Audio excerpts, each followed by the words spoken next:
All right, here we go. Welcome to the Deeper Dive. It's January 28th, 2020. Dave Lochran with me, Adam Scher, breaking down an 8-gamer. Adam, it would have been a 9-game slate today. Yet the Lakers and Clippers postponed this game because of the Kobe Bryant news. So we've got 8 games to talk about, a little under an hour to do so. Yeah, obviously, sucks the reasons that game got postponed, but eight games, and I think it's actually a pretty good one too in terms of a lot of potentially high scoring games, a lot of different plays that you can make. Yeah, no question. And also, we are waiting on some pretty significant news. The biggest one right now being, and I'll get your take on this now, Joel Embiid. We know that he went through a full practice yesterday on the day off. Do you think Joel Embiid, who's questionable right now, plays?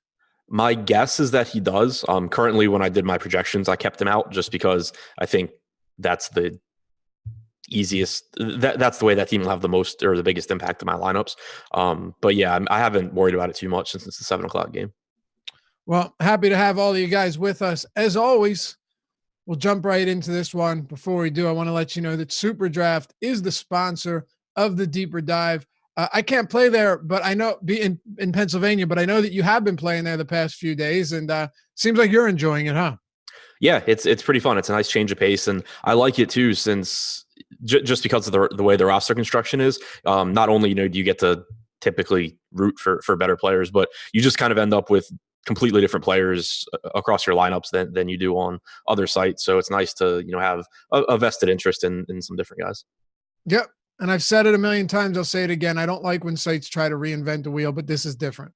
There's no salaries, but there are multipliers where every player has their fantasy points multiplied by a certain amount. A James Harden or a Luka Doncic, what they get is what you get. So if they score 70 fantasy points, you get 70. But if you have, say, John Morant or Kevin Love, and they have a 1.4 times multiplier and they score 40, you're getting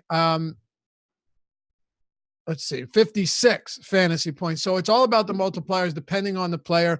A guy like Eric Gordon yesterday would have been a monster play based on his I'm assuming he was at like 1.6 or 1.7, Adam. I don't know, but he had to have been up there. And it's really, like you said, it's a change of pace. It's a nice way to do things different. And they're starting to bring some bigger contests out. I think you said, what, 4.5K up top in their biggest NBA contest tonight? Yeah, 65 entry max tonight, $12 buy-in, 4,500 the first. It's not bad. And you'll get $20 free in Super Cash with your first deposit of $100 or more. Use the promo code AWESEMO to get that, AWESEMO. You can download Super Draft in the App Store or go to superdraft.io. Go ahead and do that now. The promo code's AWESEMO. Get $20 with your first deposit of $100 or more. And check out this new format. I think you'll like it, especially if you have been, say, struggling on DraftKings or FanDuel. And as the phrase Adam used, you're looking for a change of pace. This is the place to do it for sure. All right, let's jump into it. We've got ourselves 8 games to touch on. And, I'd say most of them are not throwaway games. A lot of times we'll have big slates and, there's like 5 or 6 where you say, I don't really have much interest here. I'd say there's at least pieces of most of these games that we can talk about that we can get to. But clearly, and again, I want to jump into it. But the big news, Adam, is whenever Giannis Antetokounmpo's out, like that's not like just a John Collins being out, even a Trae Young being out, right? Or a D'Angelo Russell being out, it changes the entire slate, right? The entire dynamic of the slate, because you're taking someone that's a high 30% usage player, a top rebounder, top facilitator on this team, and removing him from the lineup. They should still win this one with relative ease, but it changes everything to where now guys like Middleton and Ersan Ilyasova and Bledsoe, the list goes on, all become not only viable plays, but top plays at their position. Yeah, and it especially changes things too when they're playing against the Washington Wizards, exactly. Because you're talking about these guys that are clearly underpriced now facing one of the most appealing teams in the league from a DFS standpoint. So, it obviously changes the slate entirely. Yeah, just something to keep in mind as we go throughout the show. And as news rolls in, we'll let you know. with any updates as they happen. Charlotte and the New York Knicks. Charlotte here at home. Honestly, when it comes to the rotation for the Hornets, it is a difficult one to predict when it comes to James Borrego. What do I mean by that? One day it's Monk. The next day it's Dwayne Bacon. One day it's Biyombo getting the minutes. The next day Zeller gets 30. Hernan Gomez slips back into the rotation. Bridges gets 30 minutes. It's such a tough team to really try and nail down from a rotation standpoint, outside of knowing that Devontae Graham and Terry Rozier are pretty much going to get 35 plus minutes in every competitive game. Yeah, it's pretty messy. Unfortunately, tonight you have this game being one of the lowest totals on the slate, so it's not quite as imperative to get right as it would be if it were a more appealing game. But on DraftKings, the pricing is obviously tighter for Charlotte than it is on FanDuel, which is the case for most teams. Devontae Graham really stands out on FanDuel at 6,400, but at 7,400 on DraftKings, it's a lot more of a middling option for me. Same goes for Rozier. The one guy that I think looks the most appealing probably on DraftKings is Miles Bridges at only 4,400. It's someone that Josh and I talked about this morning that we thought was a pretty decent value, but my exposure to him very clearly goes down now that we have all the value coming out of that Milwaukee game that is cheaper and in a more appealing spot. And by the way, you mentioned one of the lowest totals. It's actually the lowest total on the slate by 7 points. Yeah. So, yeah, I mean, we've mentioned it before. Charlotte's playing like 2 possessions slower than every other team in the league right now, which is nuts. I think over the last 30 days, last I looked, they're averaging 94 possessions per 48. I mean, that's insanely low.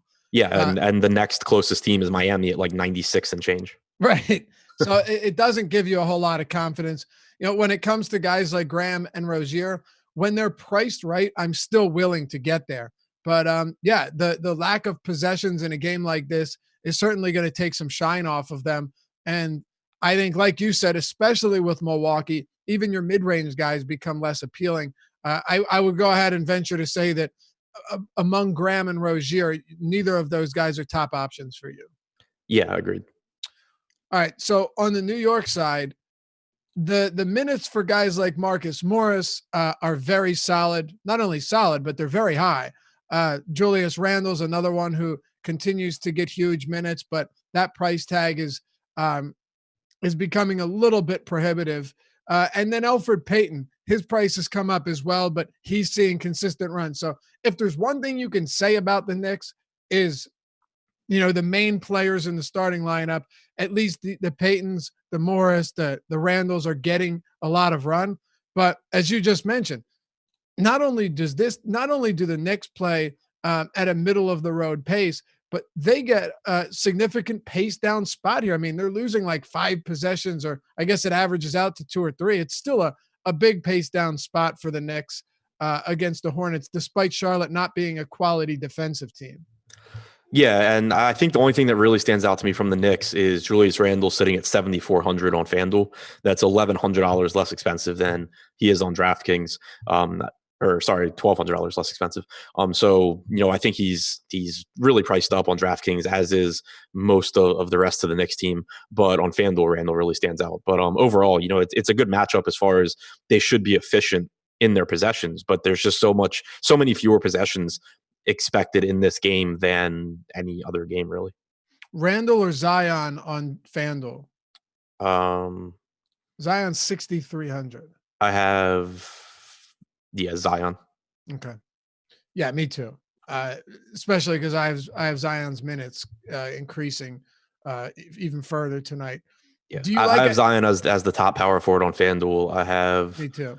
Randle sixth if Embiid is out, 5th if Embiid is in. I guess I have Ilyasova as my top power forward, and then Zion.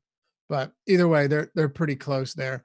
Do you have anything else from the Knicks, though? I don't want to just gloss over this game, but it is one that doesn't have a ton of appeal. Yeah, I don't. Okay. I would if the pricing was a little bit better, a little bit more appealing on guys like, Payton, assuming they're getting the minutes, which he has been, but it's difficult for me to get there. Let's move it to Philly and Golden State then. This game has the second lowest total on the slate. Sixers are 12-point favorites, 113.8 implied total for them. It's a 215.5 total. Joel Embiid, questionable right now. Like we said, he was a full participant in practice on Monday. I currently have him in at 30 minutes. What about you? Right now I have him out just because I don't think it really matters all that much. Like it's easy enough to fix if he's in. But it obviously makes a really big difference as far as getting to guys from Philly. Like if he's out, I think Tobias Harris is a really, really good option. He's playing huge minutes. He was even getting some backup center minutes last game with Norvel Pell not under contract and with Kyle O'Quinn not playing.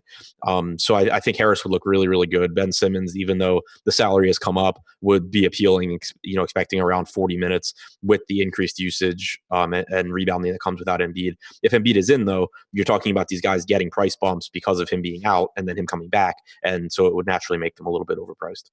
Did you watch any of the Sixers-Lakers game? I don't think so.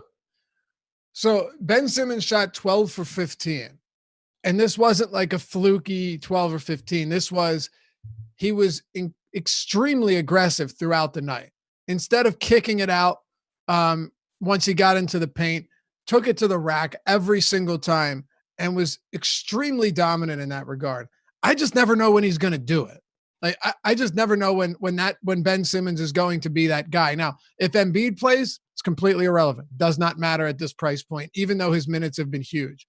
If Embiid doesn't play, though, Simmons at $10,000, that's still a pretty lofty expectations at 10K. I couldn't get there. I could get there. The most difficult part for me would be that he's really similar in price to Nikola Jokic, who I absolutely love. Love Jokic today, yeah. Yeah, and he's also similar to Trae Young, who I love less. The matchup is tough, but still has that monster ceiling. Embiid is now a game time decision. Yeah, super. I think he's going to play. Yeah, I don't understand how he's a game time decision. Like he was going to the hand specialist today.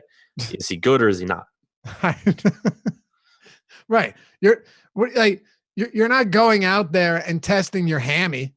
Yeah. Right. But and he practiced yesterday. So I assume the hand felt fine. He goes to the doctor. What did the doctor say? Like, I'm not really sure. Come back in 2 hours. Like, yeah. I don't know. You're a game time decision. Right. No idea at all. But you're right. It's a very strange thing. Now, don't get me wrong. That was a gruesome looking finger. I mean, that was ugly. You saw it, right? I think so. It was right around my birthday, so I was kind of in like a drunken haze for a few days. So I'm pretty sure I saw it, but it didn't. Oh man, I tweeted that shit out. Got like 2 million views on it. Yeah, but I think regardless, if he plays, I do want to ask you though, if he plays and you're giving him, would you give him 30? I think 30 is fair. Yeah, I think 30 is fair. It's not like he normally plays huge minutes anyway, and it wasn't a lower body injury.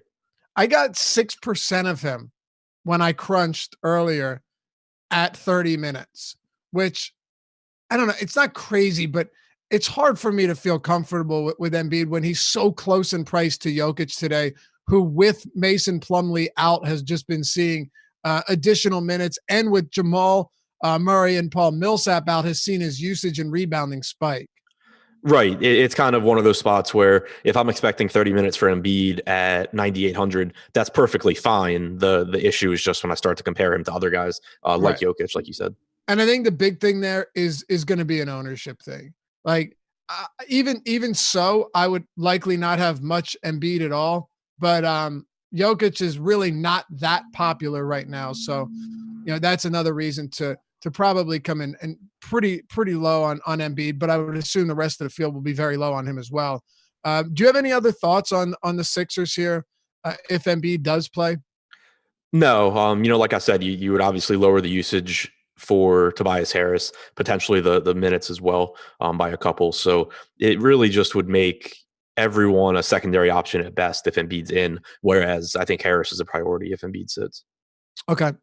On the Warriors side, and, the one thing you can say about D'Angelo Russell is he's been getting considerable run, big minutes in close games, even against Indy where they were trailing by double digits throughout. He still got 36 minutes. He's still a 30+% usage guy and assist guy, but it is a difficult matchup. So I guess the big question here is, at this price point, $7,600 for D'Angelo Russell on DraftKings, on FanDuel, 8K. Any interest in him? Not really. I got like 9% on DraftKings in my initial crunch, which is right in line with our projected ownership. It's just a tough matchup. It's a really low team total, lowest on the slate actually for Golden State. If I go anywhere, like he's my favorite option just because of the minutes, as you said, and he's a high upside guy. But with Giannis being out, Russell's the type of guy where I just immediately start getting a lot less because he's $1,000 more expensive than Eric Bledsoe. He's more expensive than Chris Middleton. And then there's obviously, so many other plays on the slate that look good too. It's really tough for me to prioritize anyone here. I'm assuming you have been paying attention to this, but without Willie Cauley-Stein, Eric Paschall's getting the backup center minutes. Yeah, Paschall played 26 minutes last game. Yeah, and he did not. I'm sorry, Marcus Chris played 22. They split him down the middle. Spellman only played the 4, or so it seemed. Yeah, and Draymond got some run too at the 4, at the 5. Are you sure about that? I thought Chris and Paschall split it almost entirely, but you could be. Yeah. I mean, I didn't watch the game. I assumed Green was playing the 5 and not Paschall. Okay. Yeah.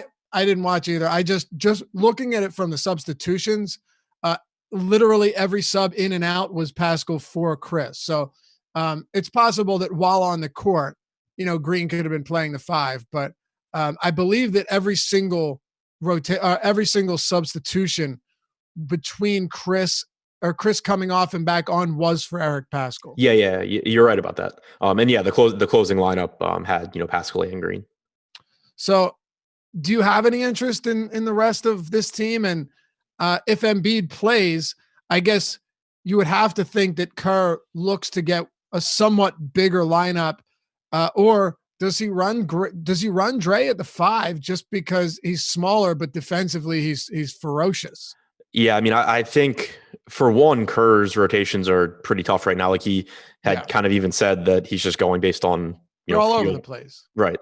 But the pricing here on DraftKings is expensive enough where I'm not really interested anyway. Like $5,400 for Draymond is okay. He did play 32 minutes last game, but I still only have him projected for like 0.85 points per minute here, which isn't really exciting. Paschall's at 4,800, which is reasonably expensive. So really one way or the other, I'm not getting to Golden State. Okay. Toronto, Atlanta. Toronto, big favorites at home. Right now you've got them at 12.5 points, 234 total. That's the second highest on the slate. And their 123.3 implied is a monster number. Also the second highest on the slate behind the Bucks, who are still up there themselves. So the one thing we've been seeing recently, and you can touch on this, there was, I won't use the word concern, but this Nick Nurse had been running his starters less minutes. And now you're beginning to see like Fred VanVleet play 30, 42, 39, 40, Siakam, huge minutes over his last in his last game, 33 before that. Kyle Lowry's minutes up. Across the board, you're seeing these guys get more run. Marc Gasol has even played 30 plus in back-to-back games. If I project Gasol for 29 minutes, he's definitely going to show up today in my lineups. And I think the big concern here is that this game gets out of control. But we've seen Nurse put these guys back on the same track from earlier in the season before all those injuries occurred.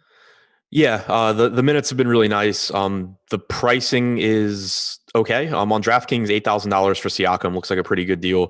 $7,200 for Kyle Lowry is a nice price point if you're expecting 36, 37 minutes from him.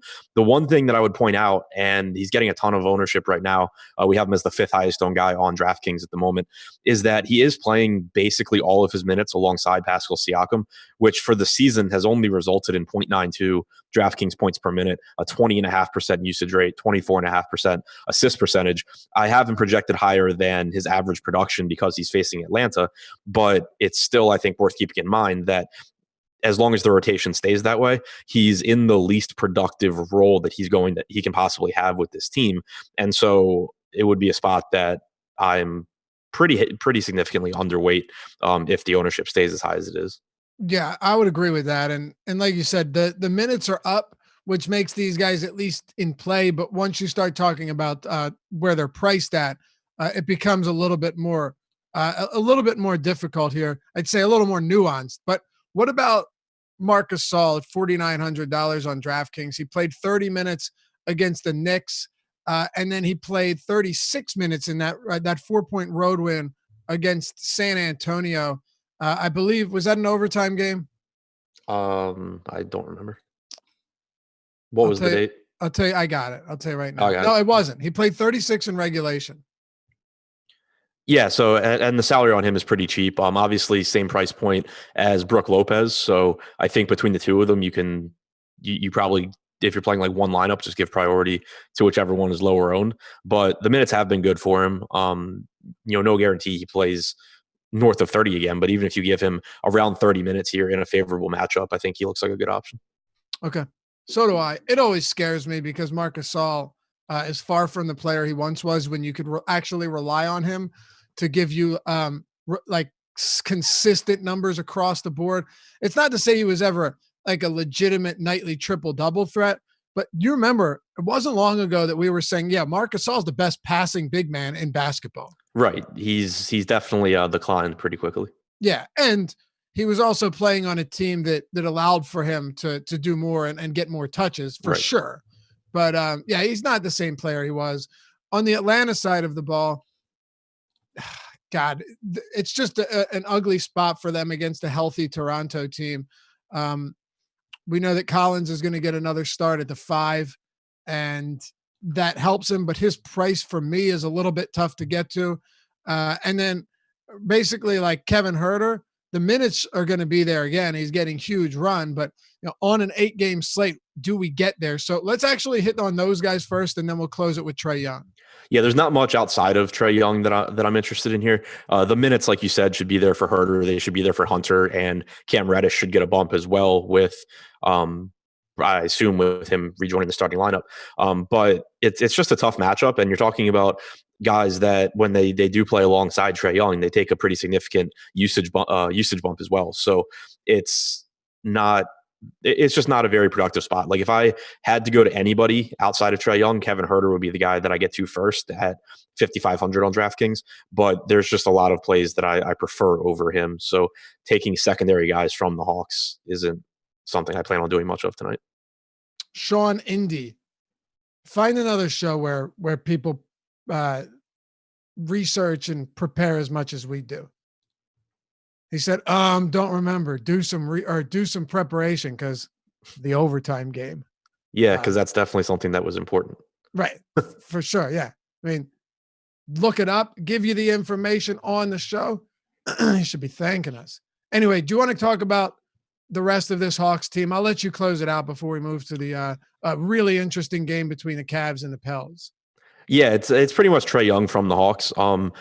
He's expensive enough that it's not someone I'm getting in tons of my lineups, but right now on DraftKings, we only have him projected at 9% ownership. I would expect to come in a little bit above that just because of how high his ceiling is. And he obviously has the potential to play 38 plus minutes here. We've seen him get pretty good run, even in blowouts at times. And if Atlanta does hang in this game, you have to assume that it's pretty much on the back of him. He does also have a 47.5% assist percentage with John Collins on the floor, which is a nice bump from his overall numbers this season, and makes sense since most of the guys he plays with on Atlanta outside of Collins aren't really capable of scoring all that frequently. So I think that Young is a pretty appealing tournament option, but I would still have him behind someone like Jokic at the same price point. All right. You ready? Oh, God. You ready to get to Cleveland and New Orleans? Yep. There's a lot here. I mean, you and I talked about this earlier today. So right now the Pels are 9-point favorites, 232.5 total. They have a 120.8 implied total. So let's go ahead and do this. I want to start with the Pels side of the ball and get an idea of what usage is going to look like with Zion back, because he played 18 minutes, then he played 21, then he jumped up to 27 minutes. Okay. And following the 27 minutes would be tonight, where I have him in for 30. He jumped up 3 and then 6 minutes. I don't have any problem putting him at 30. He's cheap on FanDuel. He's 72 on DraftKings, which is a little bit much, but he's got a 32% usage rate. Rebounding has been through the roof.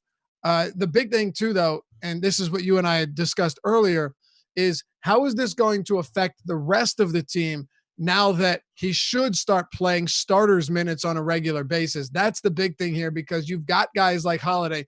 You have guys like Ingram who are operating with, 28, 29% usage throughout the season.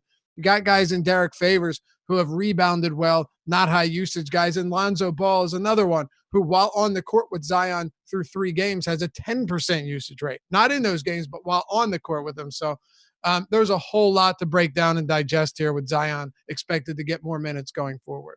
Right, and you expect it to be a negative for everyone involved for a variety of reasons. You lose usage for guys like Ingram and Lonzo and Drew. You potentially lose a couple of minutes for someone like Derek Favors, who New Orleans would probably rather not run into the ground, and now they're able to give Zion minutes at the 5. So I think that expecting around 28 minutes from Favors is more reasonable than, at times this year we were able to project 33, 34 minutes. So the way that I'm approaching it, and, obviously it's still just estimating because we don't have any true really good, sample sizes to go off of yet. But I expect Zion to be the highest usage guy on the team. I don't expect him to be running a usage rate up around 33, 34%. I have him projected for around 30 right now. I think that Ingram will be second. Right now, if you look over the 2 games where Zion played reasonable minutes, his most recent games, Drew is at 25.2%. Ingram, I have at 23.3. I think that you see those numbers change and that Ingram ends up being ahead of Drew. That's just based on looking at all their time together on the floor this year. Ingram's been the highest usage guy. So I think that Ingram sees a usage hit down from the 28% range that he's been in for most of the season, down probably to the mid-20s. Drew, I think you see drop down into the lower 20s. And then Lonzo, the minutes are still there, but I fully expect his usage to essentially just disappear. Just be extinguished. Right. Yeah. I've got Ingram at 24%, because look, 22% over the last 2 games. The concern though is the more that Zion plays, number one, his per minute rates are going to go down, but Ingram is definitely going to take a hit. Now, how much of a hit will that be? For me, it's kind of simple. And the quick answer is I don't know. But what I do know is this: the salaries are going to probably see a precipitous decline on these guys once Zion starts getting 32 minutes a night, right? Like, I wouldn't be surprised to see Ingram at 6,900 or 6,800 on DraftKings in a week from now. Right. And you've already seen a quick decline. I mean, 2 weeks ago, you had Ingram up over 9K. So right. They're already coming down. I do agree that they'll come down a little bit further. I think that where they are right now, Zion is obviously fine. We already mentioned his price tag on FanDuel is great. On Super Draft, he's a 2x multiplier. So I can't imagine not having him basically in every lineup. On DraftKings at 7,200, it's the most difficult price point, but I still think it's fine. 7,600 for Ingram, I think is okay as well. Not a priority, since I do expect his usage to come down and potentially his rebounding numbers to come down as well. But it's okay. Like, I'm not really interested in paying 7,900 for Drew or 7,400 for Lonzo though. McCall and Rondé Hollis Jefferson both doubtful, by the way, for what that's worth. Not much. But yeah, look, I think Williamson on FanDuel is a really good play. 61% of his shots, are coming from within 3 feet of the rim. That surprises nobody. 17% of them from 3-point range, though. Look, I don't know how much he's going to keep that up. He's what? I think he's made 4 of 6 3-pointers. Yeah. But he's going to get a lot of high percentage shots. He's going to rebound well. And I guess, let me ask you this. What about 72 on DraftKings? It's okay. Right now I got to, I think, a little bit less. I think we haven't projected at like 12%. I got to 9. So right around the field. Makes sense. The rest of New Orleans, we pretty much just broke down what we expect to see. How are you applying all of that to tonight with their salaries? Not getting to much. Mentioned that I'm pretty close to the field on Zion. On Brandon Ingram, we have him projected at 15% right now. I'm coming in a lot lower than that just because there's other plays I like. Like I would rather pay 8K for Pascal Siakam than 7,600 for Ingram. I would rather roster Middleton at small forward if I can. So not getting to a whole lot of Ingram. All right. We didn't get to Cleveland yet. Darius Garland is sitting this one out. He will be resting today. I guess. Oh, and by the way, this is a second of a back-to-back for the Cleveland Cavaliers. I have Exum playing a lot of minutes, and that's a terrifying thought. But he's been subbing out or subbing in for Garland off the bench. I have a very difficult time believing that Dellavedova plays like significant minutes. So I think Exum ends up getting a lot of run here tonight. Yeah, I agree. And I think the starting lineup will tell us more because my assumption is that Exum gets the start and plays something like 28 minutes.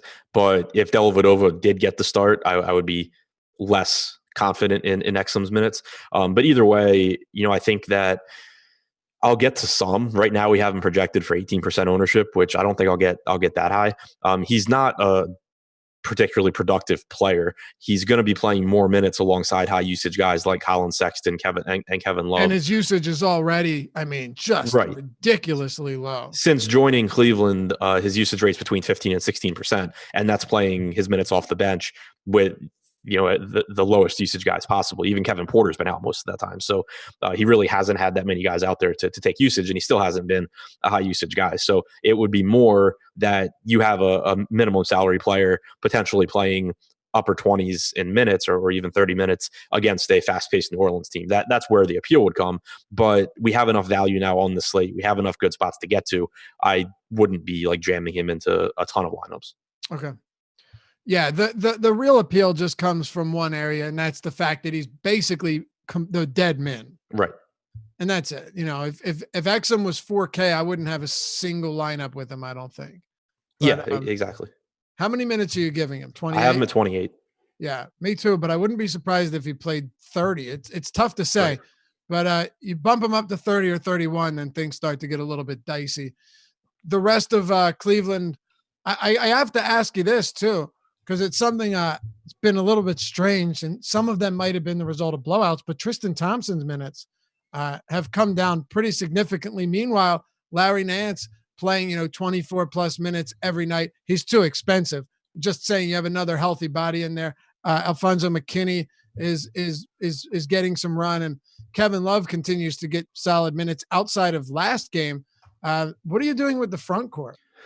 Yeah, so last night you saw them lose minutes because it wasn't a competitive game going to the fourth quarter. But the thing that concerns me about Thompson, I liked him last night because he was going up against Andre Drummond. So I thought there was a good chance that if the game was competitive, he'd be playing every minute that Drummond played. In the two previous games, and these are the two games we've had since John Henson came back and we have Larry Nance healthy, those games were against the Wizards and the Bulls, two front courts where you could go either way as far as who's in that lineup. If John Beilein wants to play Thompson down the stretch, he could have. But in both of those games, he chose to go with Larry Nance closing instead of Thompson. So that concerns me a little bit now when you're talking about a Pelicans team where it's going to be Derek Favors or Zion, most likely Favors. You certainly can go with Thompson, but you're probably not going to get burned if you go with Larry Nance either. So I have Thompson in at 28 minutes. I have Nance in at 25. On this particular slate, I don't really get to either one. If you wanted to take some shots on Tristan Thompson at that price point and just hope that you get one of those 33-minute games, it's certainly in his range of outcomes and it would put you in a good spot. But the reason that's not really that appealing to me still is that you do have the Marc Gasol at 4,900. You have Brook Lopez below 5K, both in great spots, both in Lopez's case, potentially getting more usage without Giannis. So if I'm paying down at center, I have options already that are pretty appealing. Michael Kimmy says, what about if Porter gets the start? So I'm assuming he would say in this instance, Sexton gets the point guards, but start. Yeah, I think that's entirely possible too. Porter is also questionable, so that's something to keep an eye on. But if Porter got the start, which I do think is entirely possible, I would take him from 18 minutes up to probably around 26. Yeah, which would make him an okay value. Tamil Hill says, "Are grown white adults wearing their hat backwards an actual trend? What's I being have. white have to do with it?" I didn't even catch that part. Yeah, I don't get the white part, and I don't know if it's a trend, but Yeah, I don't know. I've worn we are hats white. backwards my entire life. Yep. Want to move on? Colin Sexton, I think, is worth talking about. He's only 6,500 on DraftKings. We have him projected for relatively low ownership. Over the last month, he has a 28.5% usage rate, coming off a game where he played 38 minutes. I have him in for 36 here, but certainly could see an expanded role in the offense without Garland there, and potentially could see even a couple more minutes. So I do think it's an appealing matchup. It's a fast-paced New Orleans team. I think Sexton makes for a pretty interesting tournament play. Okay. Let's talk about Miami and Boston. Before we do, I should let anyone that's new here, which welcome, by the way, if you're new to the channel, new to the Deeper Dive, let you know that the promo code to get 50% off your first week of Awesemo Plus all access subscription is Deeper Dive. One word. Use that promo code at checkout when you go to awesemo.com/join. Get you the ownership projections, the player projections, all of the tools that are developed and used by Alex Baker himself. Awesemo himself, the number one ranked DFS player in the world. So if you haven't done so, awesemo.com/join is where to go. And look, if you're looking for something less, we have an express package for $3.95 a week. You can check out how all of our tools work, why you should use them, what they're used for, all of that on the same page, awesemo.com/join. You scroll down, you'll see videos, tutorials on everything, so you know what you're getting before you jump in. So check that out. Deeper Dive is the promo code to get you 50% off your first week of Awesemo Plus subscription. Deeper Dive, one word, awesemo.com/join. All right, Miami and Boston. I got to tell you, on the Miami side, I'm really not seeing much I like. Now, I guess we're waiting on none still, but 219 total. Miami 1-point favorite. Should be a good game to watch, but third lowest over under on the slate. Overall, right now with the news still pending, I just don't have a lot of interest in the Heat tonight. What about you? Yeah, the only thing that I really see right now is Jimmy Butler at 8,100. I think that he's projected for about 17% ownership. That seems about in line with what I think it should be.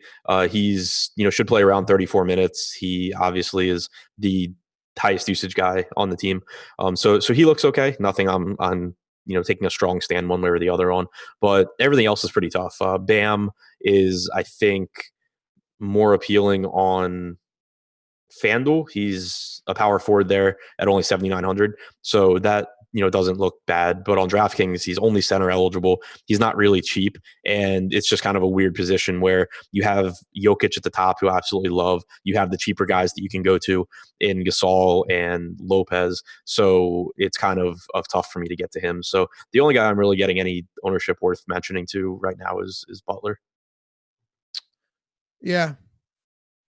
Even with Butler, I don't have a ton of interest there, but I think, yeah, if there's one guy that we're going to talk about, he would be the one. On the other side with Boston, look, should be a close game. Jason Tatum is not expected to play. He remains doubtful. That means that, minutes are going to be distributed around, few extra for him and this guy and that guy, meaning, and I don't know, look, maybe this continues once Tatum returns, but we've been seeing Gordon Hayward monster minutes, 38, 37, 38 over his last 3 games, of which Tatum played only one of those and got injured. Jaylen Brown, another one, 36, 32. That was a blowout win. 37. So he was out for a little while too, but he played 36 in his last game. So these guys are getting a lot of run. Kemba Walker, you can say the same. Marcus Smart also getting big minutes. And within his Cantor out, Daniel Tice has now played 30-plus minutes in back-to-back games. You don't see that very often.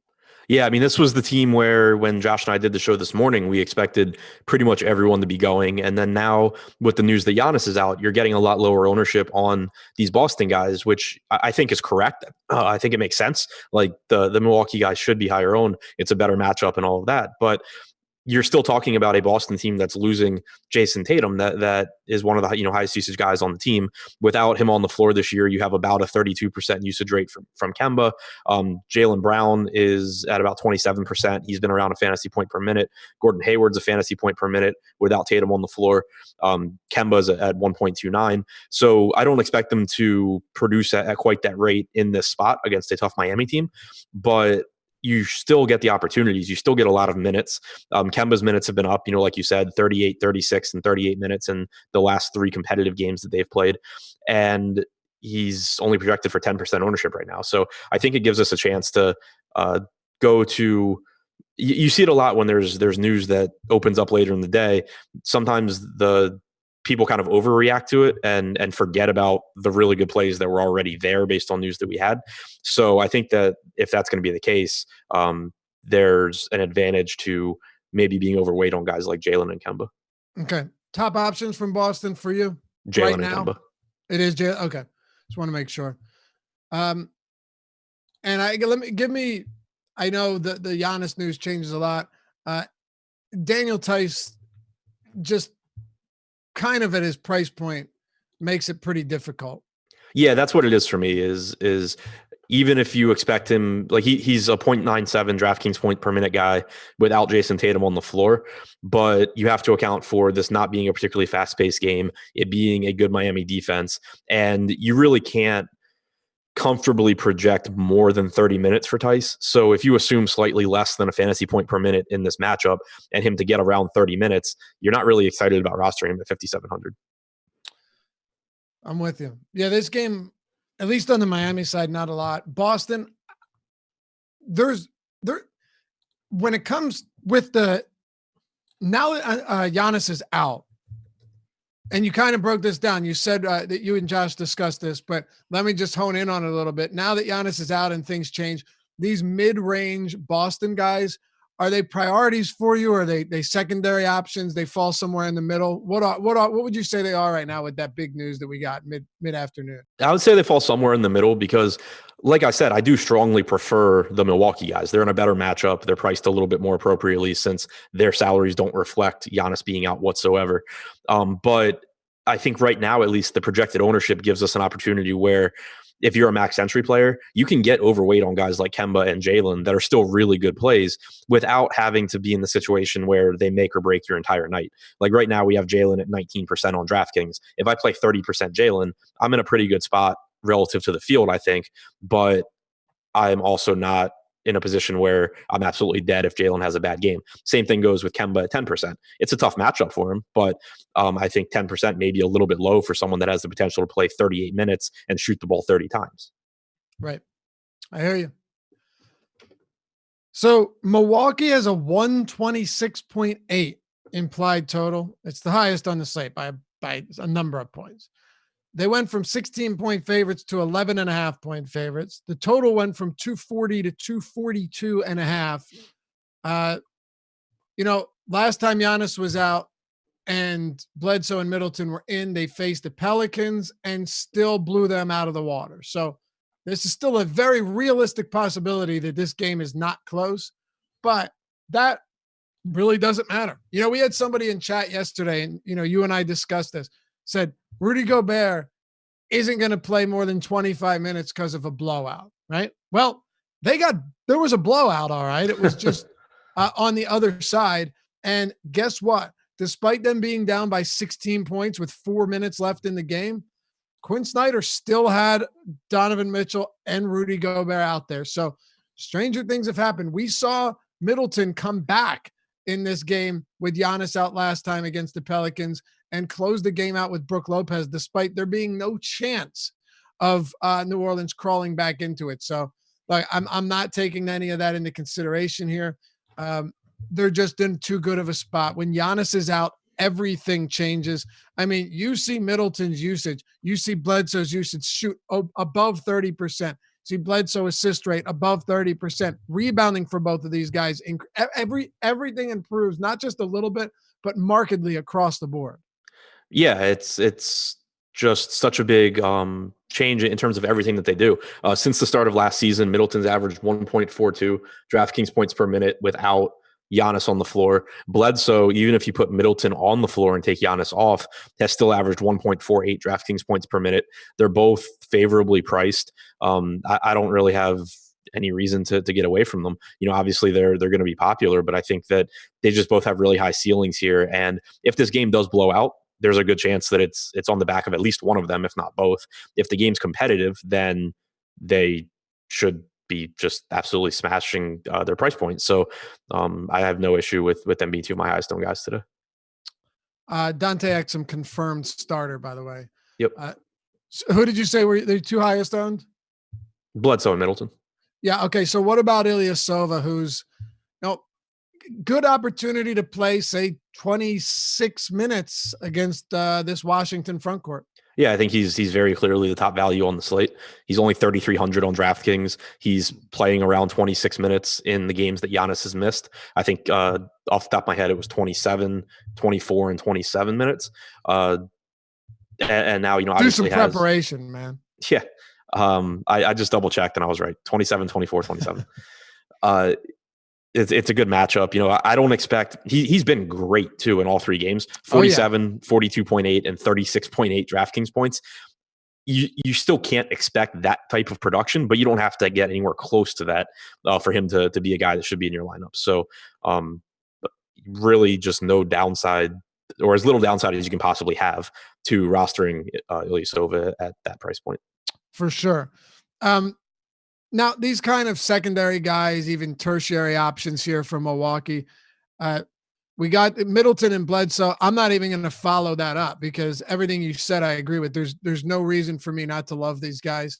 Ersan Ilyasova, the clear top value play. So not going to go further into depth there. What about guys like DiVincenzo and Brook Lopez? Yeah, they're not the priorities that Ilyasova, Middleton, and Bledsoe are for me, but they're still good plays. And I think that I probably end up coming in around the field, at least as currently projected. One thing to keep in mind with Lopez is that you could see a decrease in efficiency without Giannis. Obviously, Giannis does a very good job of attacking the rim and getting open looks for Brook Lopez. Giannis also a good passer that can get him the ball. So maybe a little bit less efficiency, but a little bit of an uptick in field goal attempts and rebounding maybe for Lopez. So the price point there is still appealing, especially in a favorable matchup. And then DiVincenzo has been playing 24, 25 minutes.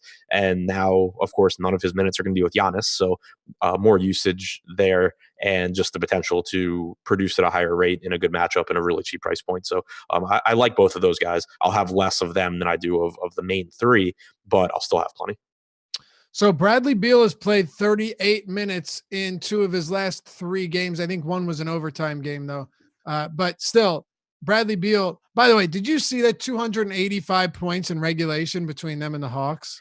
Yes, I did. I was, I had a legitimate tournament sweat on DraftKings that night. So I was watching that closely. Paying close attention. Yeah.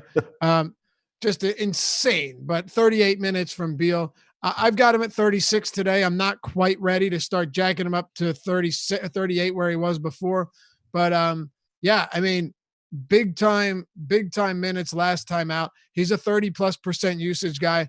Jordan McRae being off doesn't hurt much. I mean, you and I discussed this before. Nobody on that team is good enough to siphon usage away from Beal to the point where it actually matters.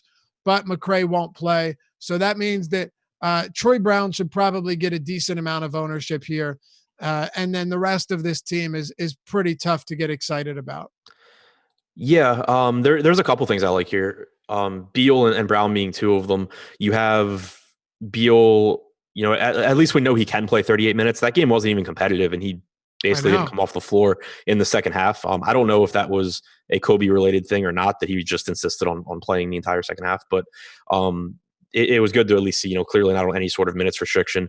If Washington does hang around in this game, it will obviously or very, very likely be because of Beal. And defensively, Milwaukee not quite as imposing without Giannis out there either. So I still like Beal at this price tag. I did set a rule, and I don't think it's a super important rule because it's not like it changes a whole lot since I'd be getting them anyway. But if I have Beal, I do want to have a couple of the Milwaukee guys, because if Beal goes out there and has a ceiling game, there's a really good chance you're getting full run from the Milwaukee guys. So I don't think it makes a lot of sense to have Bradley Beal and then be fading Milwaukee in that lineup. For sure. There's a So good chance that even if you didn't set that rule, all your Beal lineups would have several Milwaukee guys. right, yeah. So like I don't think it really changes anything, but I just kind of wanted to make sure. Like I don't want to be looking at a lineup at the end of the night, like, oh, I had a really good game from Bradley Beal, and where the hell is the Milwaukee guy? Right. No, I hear you. Yeah. So Troy Brown, really cheap. I think he benefits from McRae being out. Should get more usage with the second unit. Should help to solidify his minutes as well. The third guy here that I'm actually really interested in, though, and I think maybe going under the radar a little bit, is Davis Bertans, who played 32 minutes against Atlanta. He should get more field goal attempts without McRae as well. But also, we've talked about it a lot. The Milwaukee allows a ton of 3-point attempts defensively. And I think there's a good chance, and they have the ability to kind of, I don't, not to take Beal out of the game, but to really throw a lot at Beal and potentially force other guys on the Wizards to beat them. And Davis Bertans is one of the best 3-point shooters in the league against a team that gives up a lot of threes in a game where the Wizards are likely to need a lot of scoring to stay in it. So I think Bertans may be going a little bit overlooked, but I think that it's a spot where it wouldn't be surprising at all to see him have opportunities to do a little bit better than normal. All right, fair enough. Kevin Porter Jr. is expected to play. And Kevin Love, for anyone that was wondering, will play on the second of a back-to-back. Hey, hit that thumbs up button if you enjoy the show. Easiest way to support us here at Awesemo is just by liking the video, subscribing, and popping that notification bell as well. Appreciate you guys hanging out with us every night, making us a part of your routine. Before we get to tip-off, we've got Live Before Lock coming up next as well, so don't go anywhere. Memphis and Denver. Okay, so we got 2 to go here. Try and run through this one kind of quick. Memphis 1-point favorites, 223.5 total. There isn't a whole lot here. Kyle Anderson probably gets 27, 28 minutes. Jaren Jackson's been getting a good amount of minutes at the 5, which does make him moderately appealing in some spots, but still not a team I love tonight. On the other hand, I love Nikola Jokic, so I'll let you run with this one. Yeah, more secondary options for me from the Memphis side. Denver has been really struggling defensively recently, but they do also still play at a slow pace. So on a slate with as many up-tempo games as we have, I'm not prioritizing Memphis, but you do have pretty fair price points on guys like John Morant, Jonas Valanciunas, Jaren Jackson, Dylan Brooks, who has over a 27% usage rate over the last month, is coming off of a big game. So all of those guys are secondary options for me. I'm not really interested too much in Kyle Anderson here. Played big, played like 28 minutes last game, but his salary jumped from 3,100 to 4,100 on DraftKings. Yeah, and for a guy who Joel Embiid is active. Oh, I'm sorry, available to play. Sorry, that's big news. Yeah, always your favorite wording there. So Kyle Anderson, just someone that I think kind of lacks the volatility to be someone that I want to be rostering much of at 4,100. But on the other side, I'm with you. I absolutely love Jokic here. The minutes have been up with Plumlee out, which we expected. He's normally playing 32 or 33 minutes when Plumlee was active, and it had more to do with Plumlee just needing to get his minutes than it does with any sort of restriction on Jokic. And so without Plumlee, you're seeing 36 plus minutes in competitive games, and you're also benefiting from Murray and Millsap being out. 31% usage, 33.5% assist percentage without them on the floor this season. It's an up-tempo game for Denver against a not very good Memphis defense. So Jokic is one of my favorite plays tonight. Beyond him, not a whole lot that I'm really interested in. I think that Will Barton at 6,600 is an okay play, not something I'm prioritizing, but not a bad price there. Jeremy Grant's price is up. Porter's at 6,200 on DraftKings, which is more expensive than I want to pay. Monte Morris, I think, picked up a few extra minutes last game because of foul trouble to Will Barton. I think it's more likely that you get 26 to 30 minutes from him than that you get 35 or 36. So it's pretty much just Jokic for me, but it's a lot of Jokic. I mean, you can look for yourself. These numbers, I'm here to tell you not only with Plumlee being off, as like a legitimate backup 5, where now they're just running Jeremy Grant as the backup center. He's been on the floor every minute that Jokic hasn't. Not only that, but also just, look it up yourself. With Millsap and Murray off, Jokic's numbers absolutely explode. His rates do. I'm with you. Really like him today. That's the most I like from this game. Like I said, I think Jackson is a viable option at his price. I have no issues there. I don't want to pay $4K plus for Kyle Anderson. Hey, Chris, I also don't want to. Brooks is interesting because I feel like you've got him coming into a spot where he did see some extra run with Crowder out. I think things got shuffled around. So maybe he plays 35 minutes tonight. That's interesting.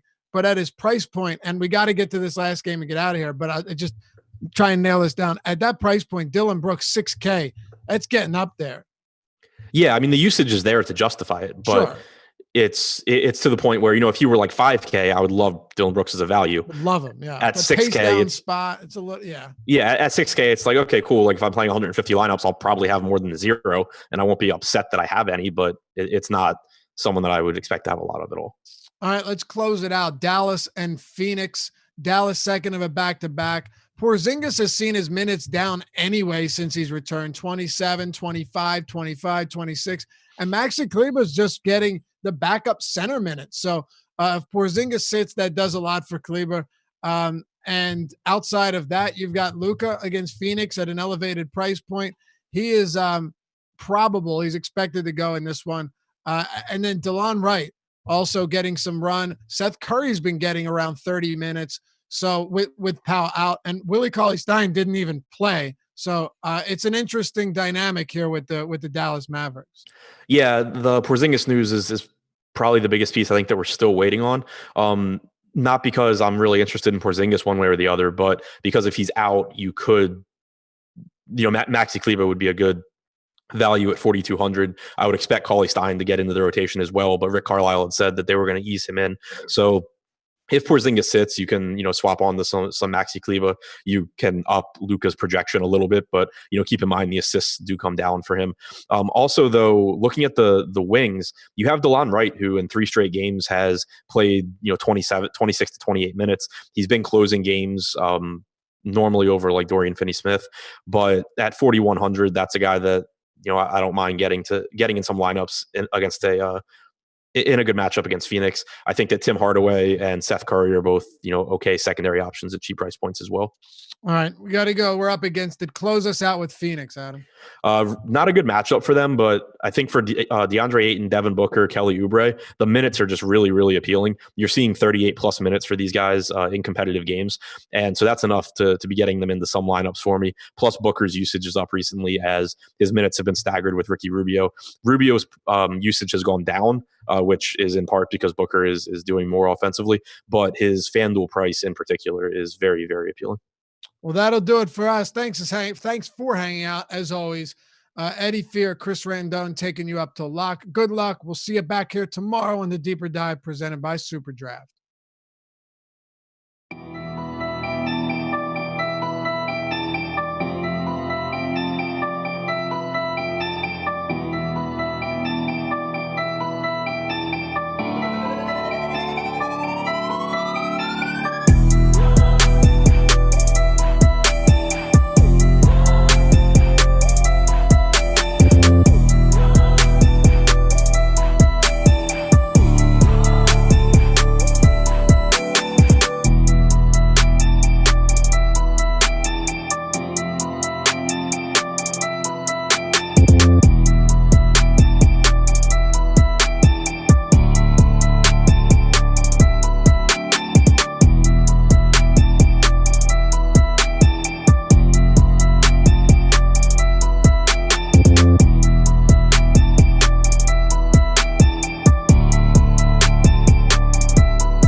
live before lock. Chris Randone, Fast Eddie Fear, presented by our wonderful sponsor, Super Draft. Eddie, happy Tuesday, man. How are you?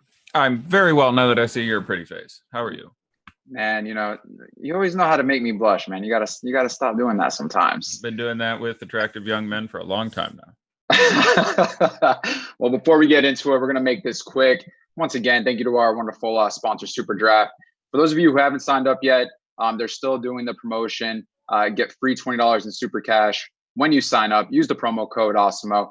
And they're doing something different where their contest is starting at 7:30.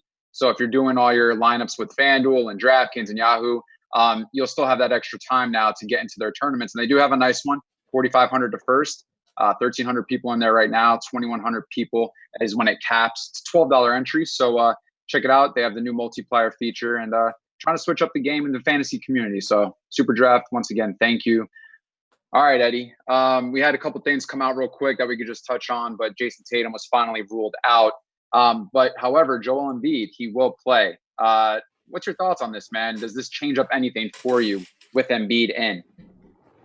I kind of like bullets on Embiid on FanDuel at $9,000, $9,800 on DK. Certainly not out of play. None of the guys on this team go out of play. But whenever you put Joel Embiid back on the court, Richardson's absence isn't the most relevant one for the purposes of usage. The other 76ers have understandably had their prices rise in Embiid's absence. And much like a few years ago where he would sit every other game and you wanted to play lots of other 76ers on days he was out and not that many when he was in, that's certainly a situation we are seeing here. This is a occasionally ferocious Golden State team that has kept some games we didn't expect to be close this year, even taken down a couple hard to win games. So maybe this game stays close and those other guys get there. But your immediate takeaway would be your fringe value guys who were going to be of some value in the front court are now basically out of play. And everyone else should have significantly reduced presence in your lineups. I mean, the prices on Harris and Simmons especially have risen to a pretty significant level. There's obviously some chance of a blowout here. So I imagine I would still have some amount of Simmons, some amount of Harris, some amount of Horford, and especially on FanDuel, some Embiid, but none of them really rank as priorities at this point. Embiid on FanDuel is interesting. This news came out pretty late, so I imagine he gets out close to 10% ownership or something, which is probably about where it should be with some uncertainty. Again, this wasn't a lower body injury or anything. He just had one very, very crooked finger, but non-shooting hand. There's a chance you get monster Embiid game here. So I think everybody's spend up option at center at the moment is appropriately Nikola Jokic. A lot of people will spring for Ayton, who's obviously looked really good with the shortages in the front court there. And just his overall performance himself. But, I'd make some room for Joel and appropriately downgrade the rest of the team. Yeah, he's 9K on FanDuel, man. It's hard to think that, you mentioned a great point. It wasn't his shooting finger. And on top of that, it wasn't a lower body injury. So you could imagine that he's probably still in good cardio shape, which probably doesn't change much from as far as minutes on the floor. I guess the biggest thing is Simmons. He didn't have much ownership going into this before the news broke loose. But he is someone who, was averaging almost 100 touches per game on the floor with Embiid out. Saw a drastic increase in usage. And I mean, has just really been performing high, which speaks to why his salary is up. But I guess for those who maybe were on Simmons before Embiid was announced, does that kind of change as far as maybe just Ben Simmons isn't a great play tonight after all? Yeah, I don't think I would have gone as far as to say he was a great play anyway, which is no shakes away from him, but he was priced at a point now where he looked fine. He looked good as a cash game option, always picked up some secondary stats defensively, which, adds to the possibility of him hitting the ceiling. But when you hit 10K on Simmons, when you hit 10K on anyone, you're looking to get 65 or 70. So he was already a fine play. I would have had him behind Trae Young, believe it or not. I would have had him behind a couple other people. So, this reduces him from a, say, B in cash and an A in GPP. So you put Embiid out there, it'd be closer to a B and a B, or maybe even a C in cash and a B for me. It's that tag is up there. The possibility of blowout does make things a little murky for me. So yeah, I would be more disinclined than I was previously. Another point guard who is probably a little bit more intriguing, because I want to segue into the majority of getting it out of the way now, and that's the Milwaukee Bucks, who are really at the top of the totem pole tonight when it comes to ownership, when it comes to value. And I want to speak about this because I think yesterday we had sort of a similar scenario with the Houston Rockets. And, I just kind of want to speak on the fact of, I mean, obviously Bledsoe is somewhat really hard to pass up tonight, and Middleton as well. But when it comes to these other guys like DiVincenzo and Lopez and Ilyasova, I mean, where are you at right now with Milwaukee, and how much Milwaukee is okay? Well, let me look at a couple things here. I was pushing a ratings update right as you were speaking there, but let me update our ownership projections on DraftKings and give a more specific commentary to that.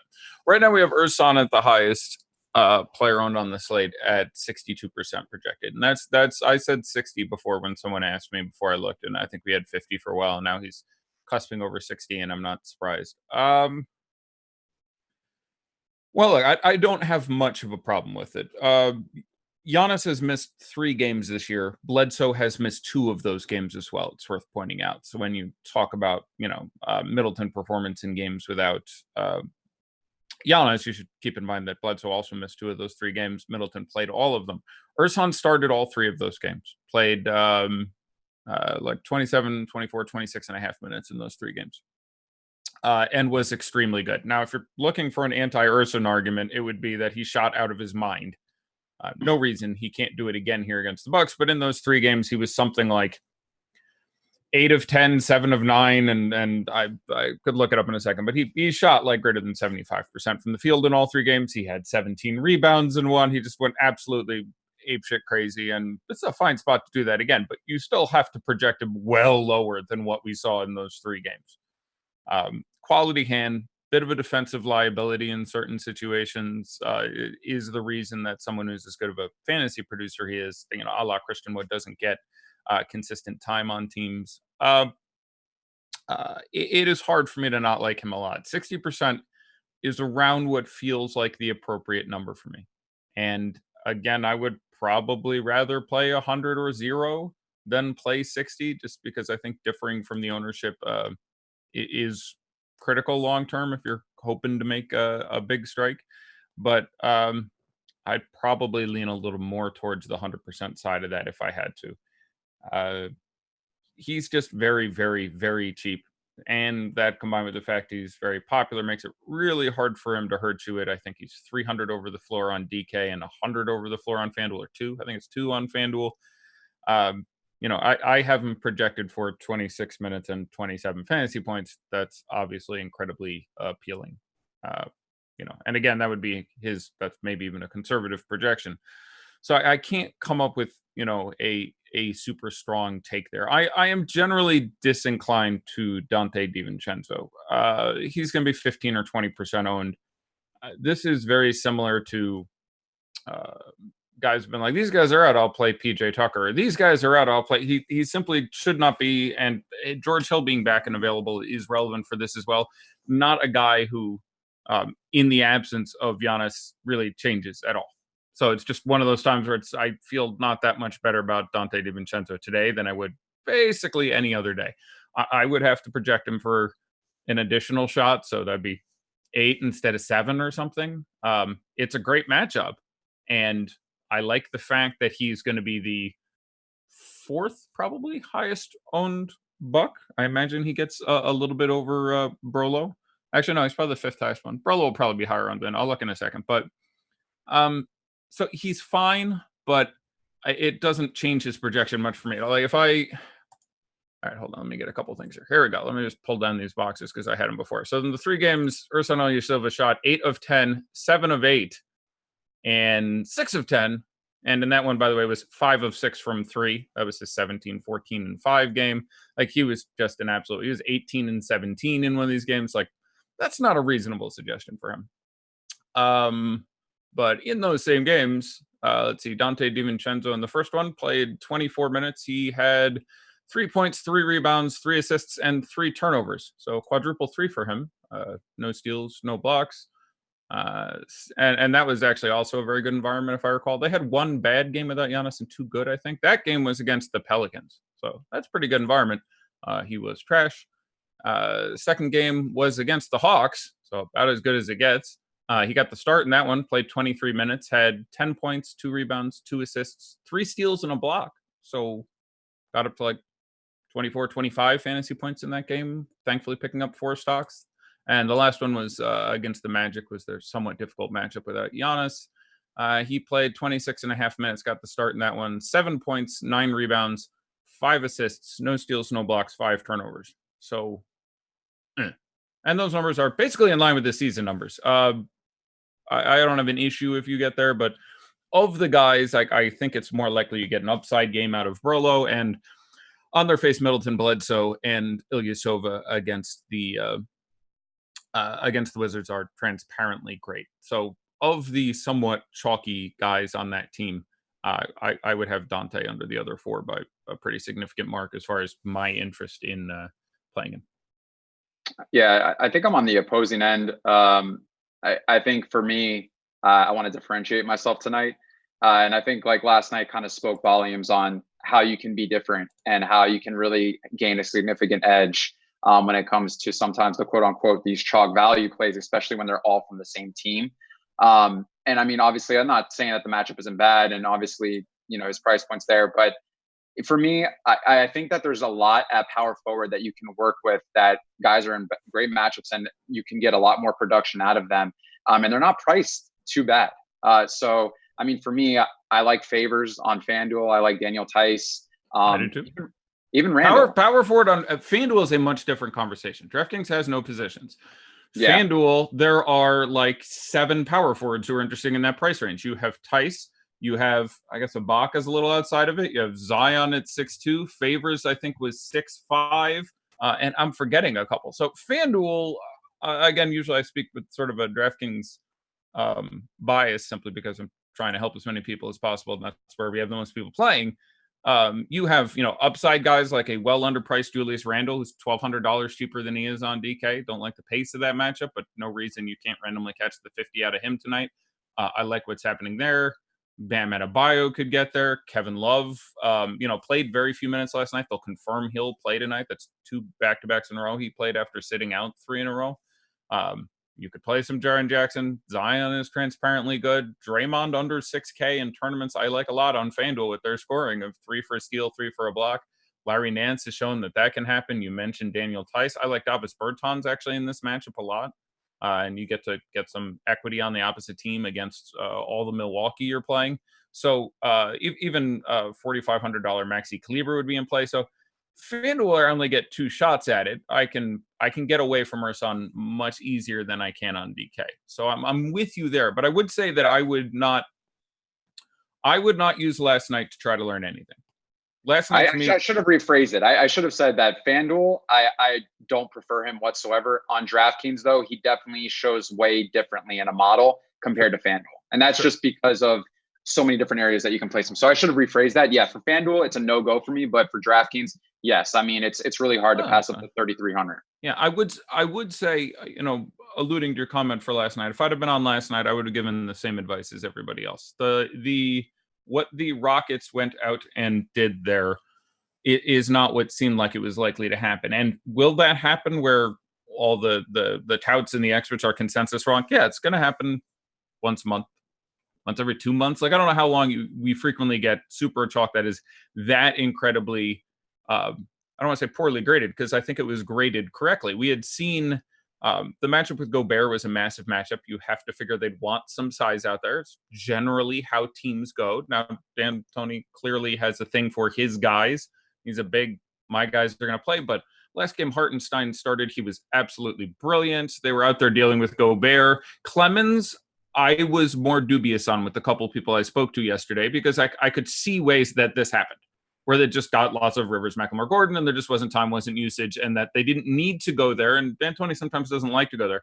I kind of thought they needed to go with Hartenstein. So I'm a big fan of getting away from chalk, especially bad chalk. It's kind of my thing in general. I think it's been awfully good this season. But comparing Ursan, who's a much more known quantity, to second-year Isaiah Hartenstein in that system, and then you consider how good the matchup is with Washington. I would draw few parallels between those situations. Crap is going to go sideways for you once in a while, and I wouldn't want to, I don't know, terribly overreact to it. And again, I think I come in, and this is, and I generally presume I'm wrong in this tendency. It has worked well this year, but that's a small sample size. There's been like 20 super chalk guys this year who are guys over 50% that I said don't play that guy, and I think it's been irrelevant 10 of them, really good 8 of them, and bad 2 of them, or something like that. I'm pretty sure that's small sample size because I look at the guys I respect most in this industry with Adam and Osmo and tons of other high volume players, and they tend to roll out massively over the field chalk in those situations. So I just generally give my take on the situation each day. I think this guy's more likely to fail or whatever. So generally, I'm big super chalky guy. It's hard for me not to like Ursan. On DK, on FanDuel, you're closing yourself out of an upside. Not crazy to imagine that other value gets there, or you can build a lineup that just doesn't need that much value, and you just hope you pick 2 guys who cost 5 or 6K and score 40 or 50 fantasy points, and Ursan's 29 isn't necessary to have the best net lineup. So the fact that FanDuel is kind of building 5 small lineups while DK is building 1 lineup, you can get away from it a lot easier, in my opinion. I imagine he will be similarly chalky there. So I'm right with you there. Real quick, for maybe someone who is not going to play Ursan, you know, on either site, where would you see someone, or where could someone pivot to as far as value is concerned? Well, I like Dante Exum. 3,100 on DK is an incredibly small number. He will be, I presume, the second highest owned value play after Ursan. I'll check in a second, but I'd be pretty surprised if that wasn't going to be the case. They've already announced he's starting. Some of the surprise factor is gone. I would have been happy to, I think that's a 7:30 game, so I'd have been happy to try to get in the over on him. Again, not a brilliant projection, but I have him up to 29 minutes right now. I've heard some people with higher. It's worth pointing out that not only is Darius Garland missing, but Brandon Knight is still out, so that affects the rotations a little bit. You'll get some Dellavedova time. He wasn't in the rotation last game. He should be back in. But regardless, that's going to be the second most chalky guy. If you want to get further non-chalky than that, you have either of the bridges tonight. You have McCall in Phoenix or Charlotte, and you can easily make a case for either of those guys. Phoenix, you have 3,900 in an average matchup, gets a lot of time. The other chalky ownership will keep his number down. And again, he's not super usage guy, but he picks up steals. I think he's got multiple steals in something like 7 out of his last 9 games, adds a little bit to the upside, and that's 3,900 points per dollar. You have to project him for 4 or 5 points less than Ursan, and it's $600 more, but it's a tournament pivot.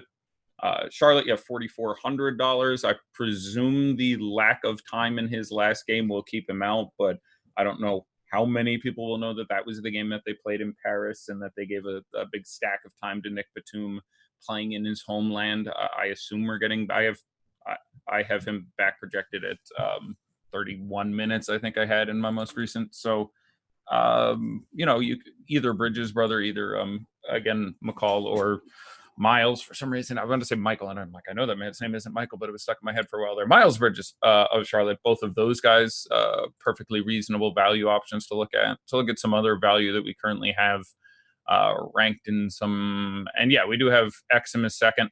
We have Dante as third of guys that I would consider value here. I have no objection to it. We have him at 17% right now. That's a perfectly tolerable number. I explained my objection and threw some data behind it. Hopefully that's helpful to someone. After that, we have McCall. After that, we have Seth Curry. I would rather play Delon Wright than Seth Curry.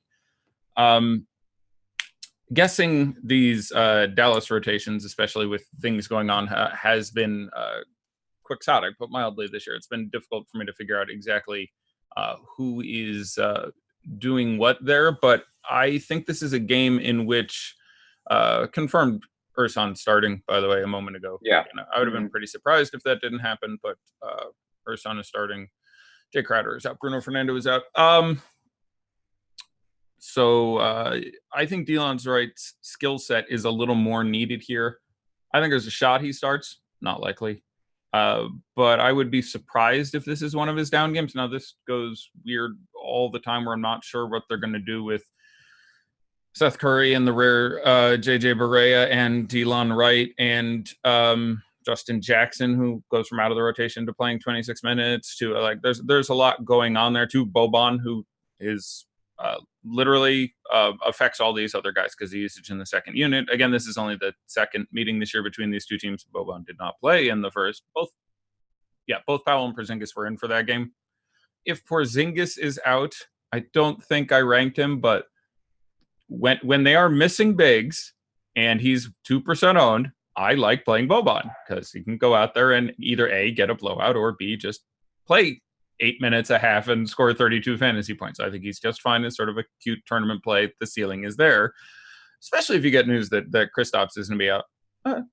I'd have 2 Boban lineups in my 150. I'd make a point of having it because there's now some real chance he gets out there. I would still put it under 50-50 that he steps on the court, but I would rather play Delon Wright today than Seth Curry. Seth would be a better cash option for me. I do think he probably starts again, but I would rather play Delon Wright or probably even Maxi Kleber before I got back to Seth Curry in this particular spot.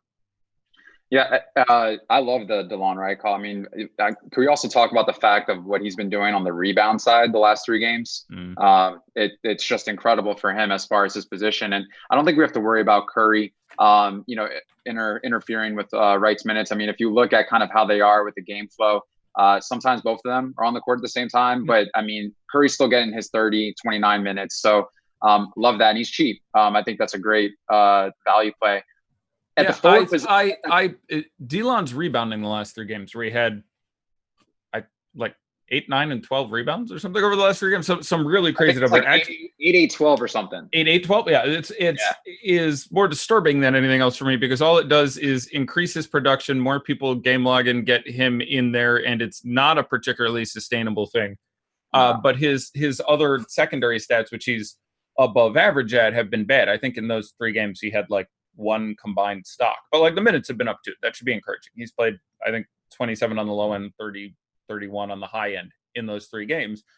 So that's pretty encouraging. And I think this is a spot which has much greater defensive proficiency than these other players we're talking about. He's likely to be out there a little more, or at least I feel safe that he's going to get back towards those high 20s. 4,100 matchup with Phoenix, whose defense has become what we predicted at the start of the year. I'm a pretty big fan of that. So there are ways to build a perfectly competent lineup, either side, as we mentioned on FanDuel, with just some very good power forward options, or on DraftKings with some less owned value options. But really good matchup for Ersan, and that's where I come out on that. All right, let's go into a couple games, Eddie. New York, Charlotte. It's one of the early games. Very low total, 209 total. Where do we see here as far as fantasy purposes? Does anything really stick out? Because with the Charlotte side, I mean, you don't really know what they'll do with their rotation sometimes. I think Bridges might be in play because of his price point. But outside of that, I don't know if I'm really getting there as much as really at all. The pace on this one is pretty anemic, so it's largely a pass for me. I can see playing some Elfrid Payton. He's been both good and consistent, and the minutes have been there, and the matchup is really good if you set aside the pace. And you always have a shot of low-end Elfrid Payton triple-double game, and that first digit ticking from a 5 to a 6 reverse triggers everyone's 99% acuity. So I can see having that. Julius Randle on FanDuel I think is legitimately good. He's and Devontae Graham on FanDuel. Both those guys are legitimately well priced. Graham has shot very poorly recently. He's shot under 40% from the field 7 or 8 of his last 10, and not much higher than that in the other 2 or 3. Hasn't looked good, but the matchup with the Knicks is one I really like. He actually was very strong against them when they played earlier this year. Hornets are on. This is the second time they played, because that was the game Devontae Graham had 9 3-pointers in. Didn't do a ton else. I recall the stat line being somewhat empty otherwise, but 6,400 on FanDuel I think is the number. That's just objectively a little bit too cheap for me. It is a back-to-back for the Knicks. They're one of a few teams that have a home road split back-to-back here. They're in Charlotte tonight, and then tomorrow they're home hosting the Grizzlies. RJ Barrett is still out for them, so it's a great matchup for centers. You want to fire your Portis or Mitch Robinson bullet, I think that's fine. Elf, as mentioned. Marcus Morris, I would have behind Elf or Randall is guys, I'm, again, price dependent, that I'm trying to take a shot at. Charlotte, Cody Zeller is 4,100. It's not a bad matchup for him whatsoever. You can do it. I ranked him 4,400 for Miles Bridges. Again, probably the most appealing piece for me on DraftKings.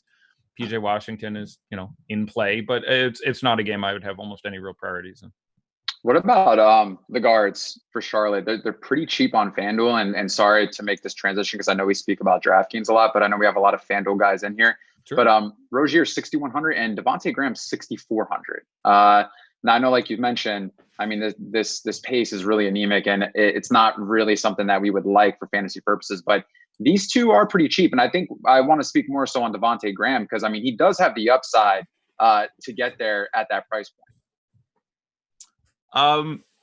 Yeah, I think Graham at 6,400 is an outstanding play.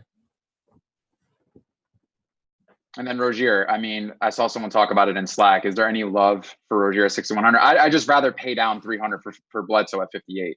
Right, and that makes Rozier obviously a strong tournament play because especially at his particular, there is the ownership he should have, and then there's a sort of a ripple effect where you have chalky guys at the exact same price. Like if you have a night where you have, I don't know, Kyle Lowry and Kemba Walker the exact same price, and Kemba Walker is going into a great matchup, and a couple of the guys are out on the Celtics, it's even better to get to Kyle Lowry because the identical price point makes the pivot a little bit less likely. The further the points differentiate from each other, there's an effect on the chalkiness of those things. So I think it's fine to get to Terry Rozier. I do in this matchup, because of the way the Knicks defended them earlier this year, prefer to go to Devontae Graham.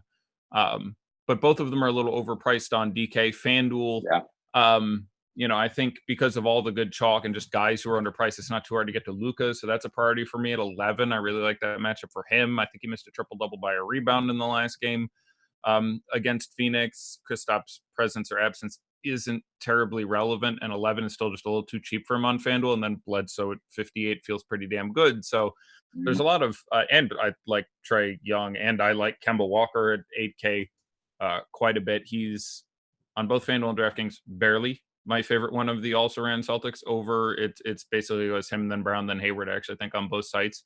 But Lonzo against Cleveland, any of the Pelicans, there is the appropriate consternation, if you will, about the the reduced role for everyone with Zion in town and how that affects everyone's rebounds rates and usage and all forward. But I'm fine if someone puts Terry Rozier in a FanDuel GPP lineup.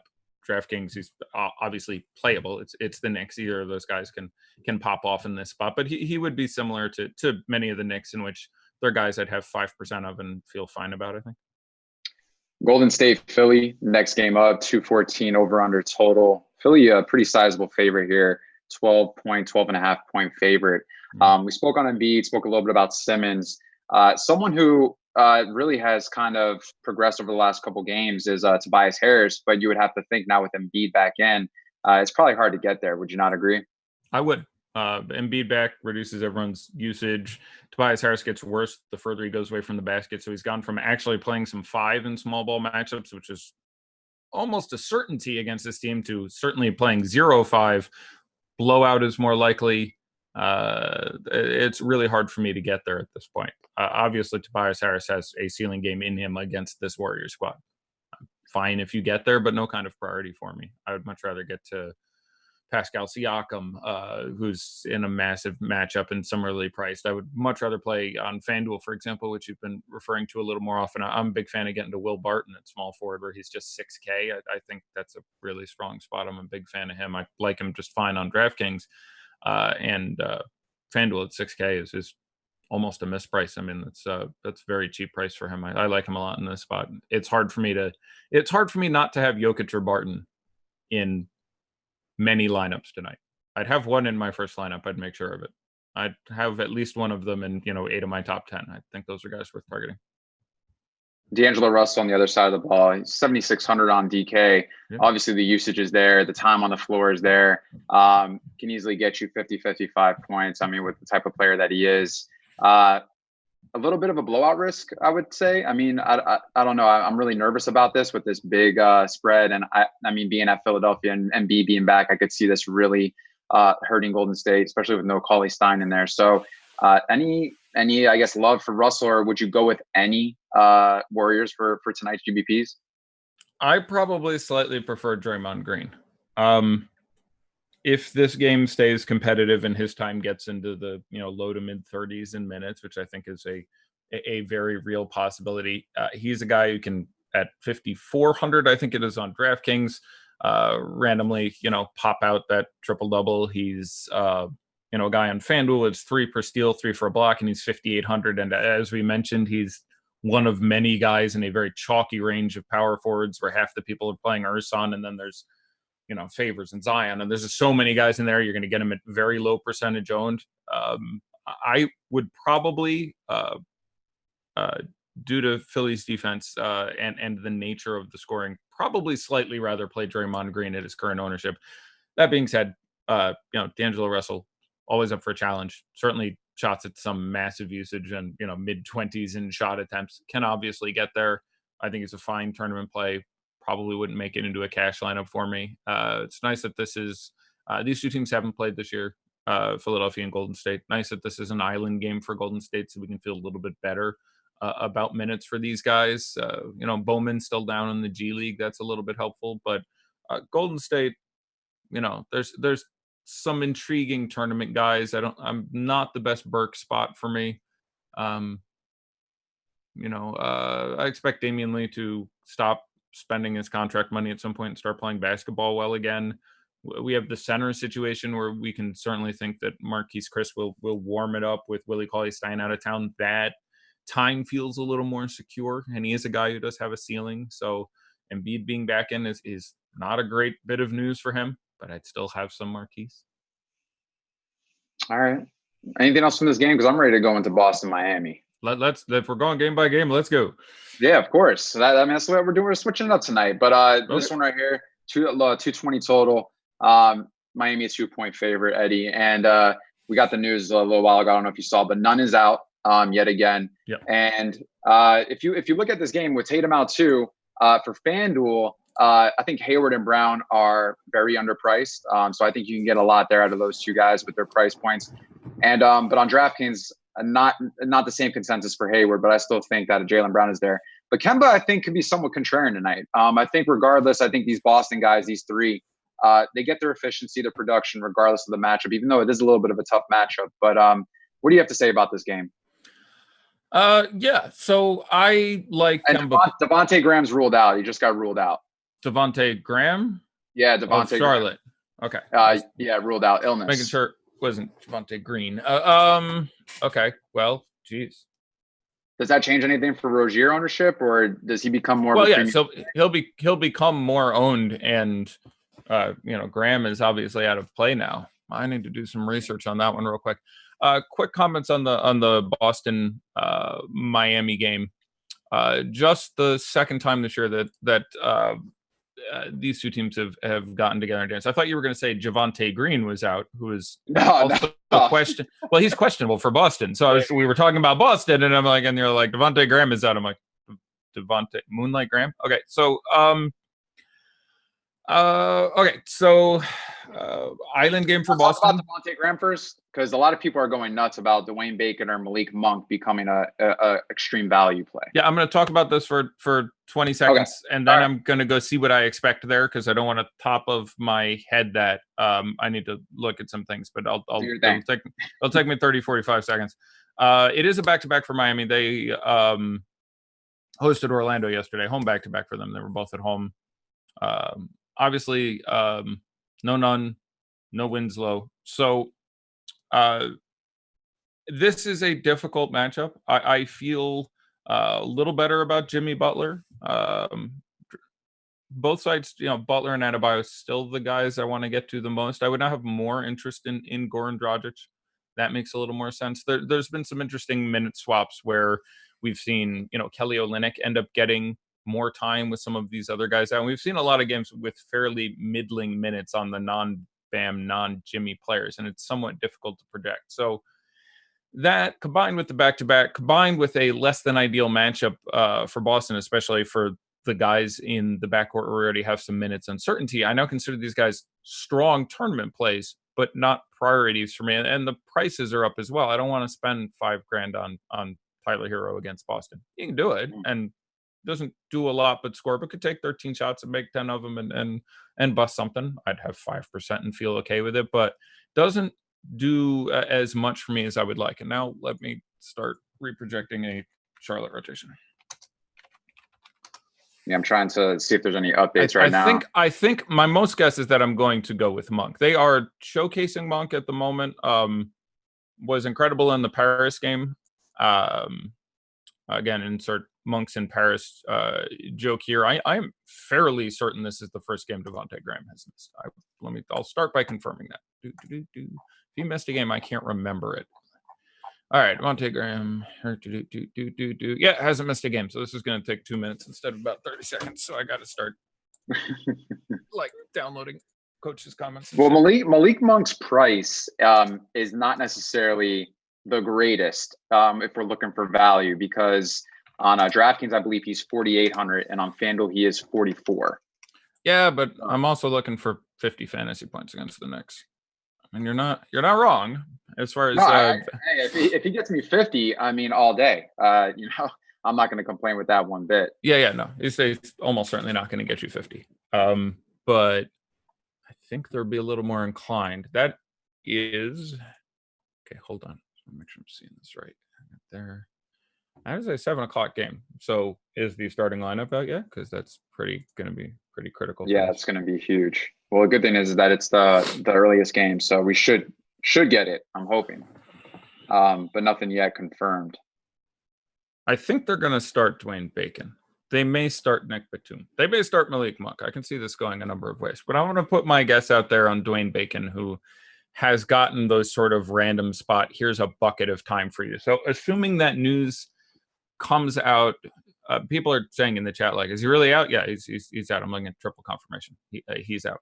Javonte Green also out, by the way. So huge. Both guys.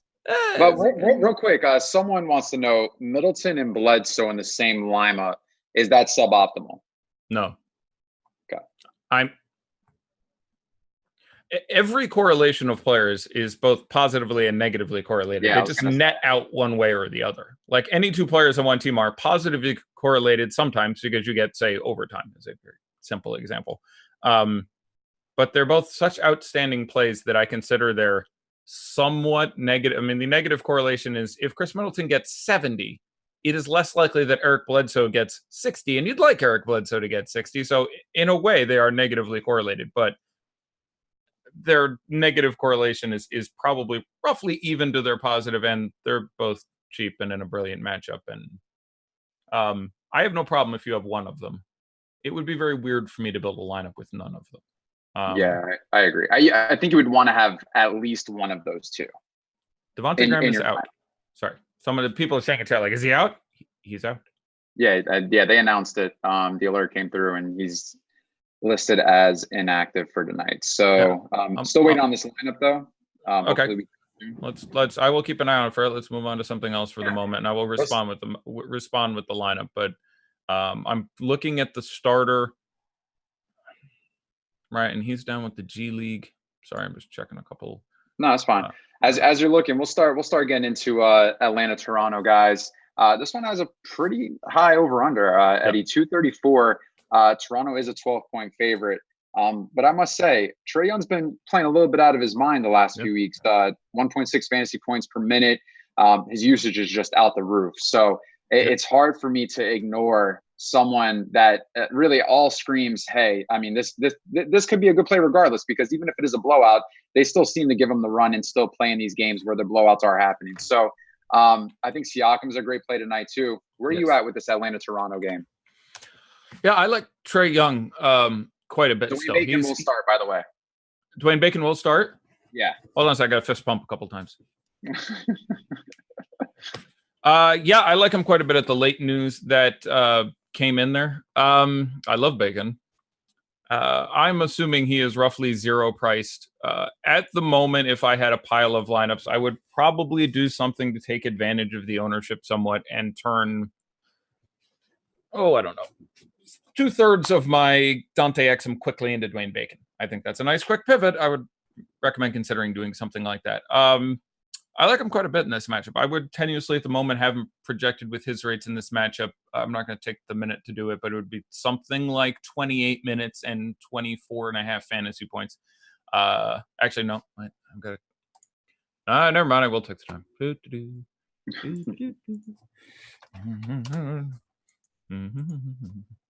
While you're looking at that, I will say maybe Monk could be a little bit more appealing because maybe they would people would want him to be starting in order to play him, so the ownership could be little on him. And if he does get the hot hand and he is obviously playing well, I mean they're going to keep him on the floor. So I don't mind having a little bit of shares of Malik Monk, even if regardless if he's not starting or not.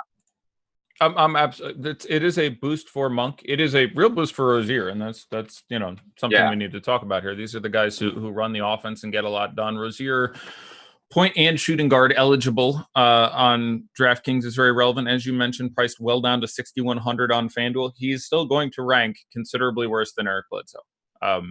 I will have him.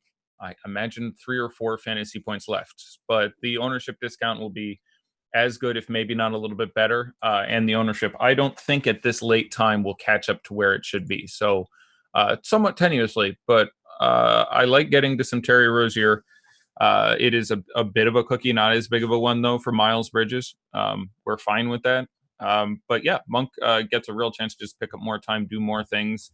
If he was sitting at like the exact minimum price, it actually probably puts like... Sorry, reacting to some news here.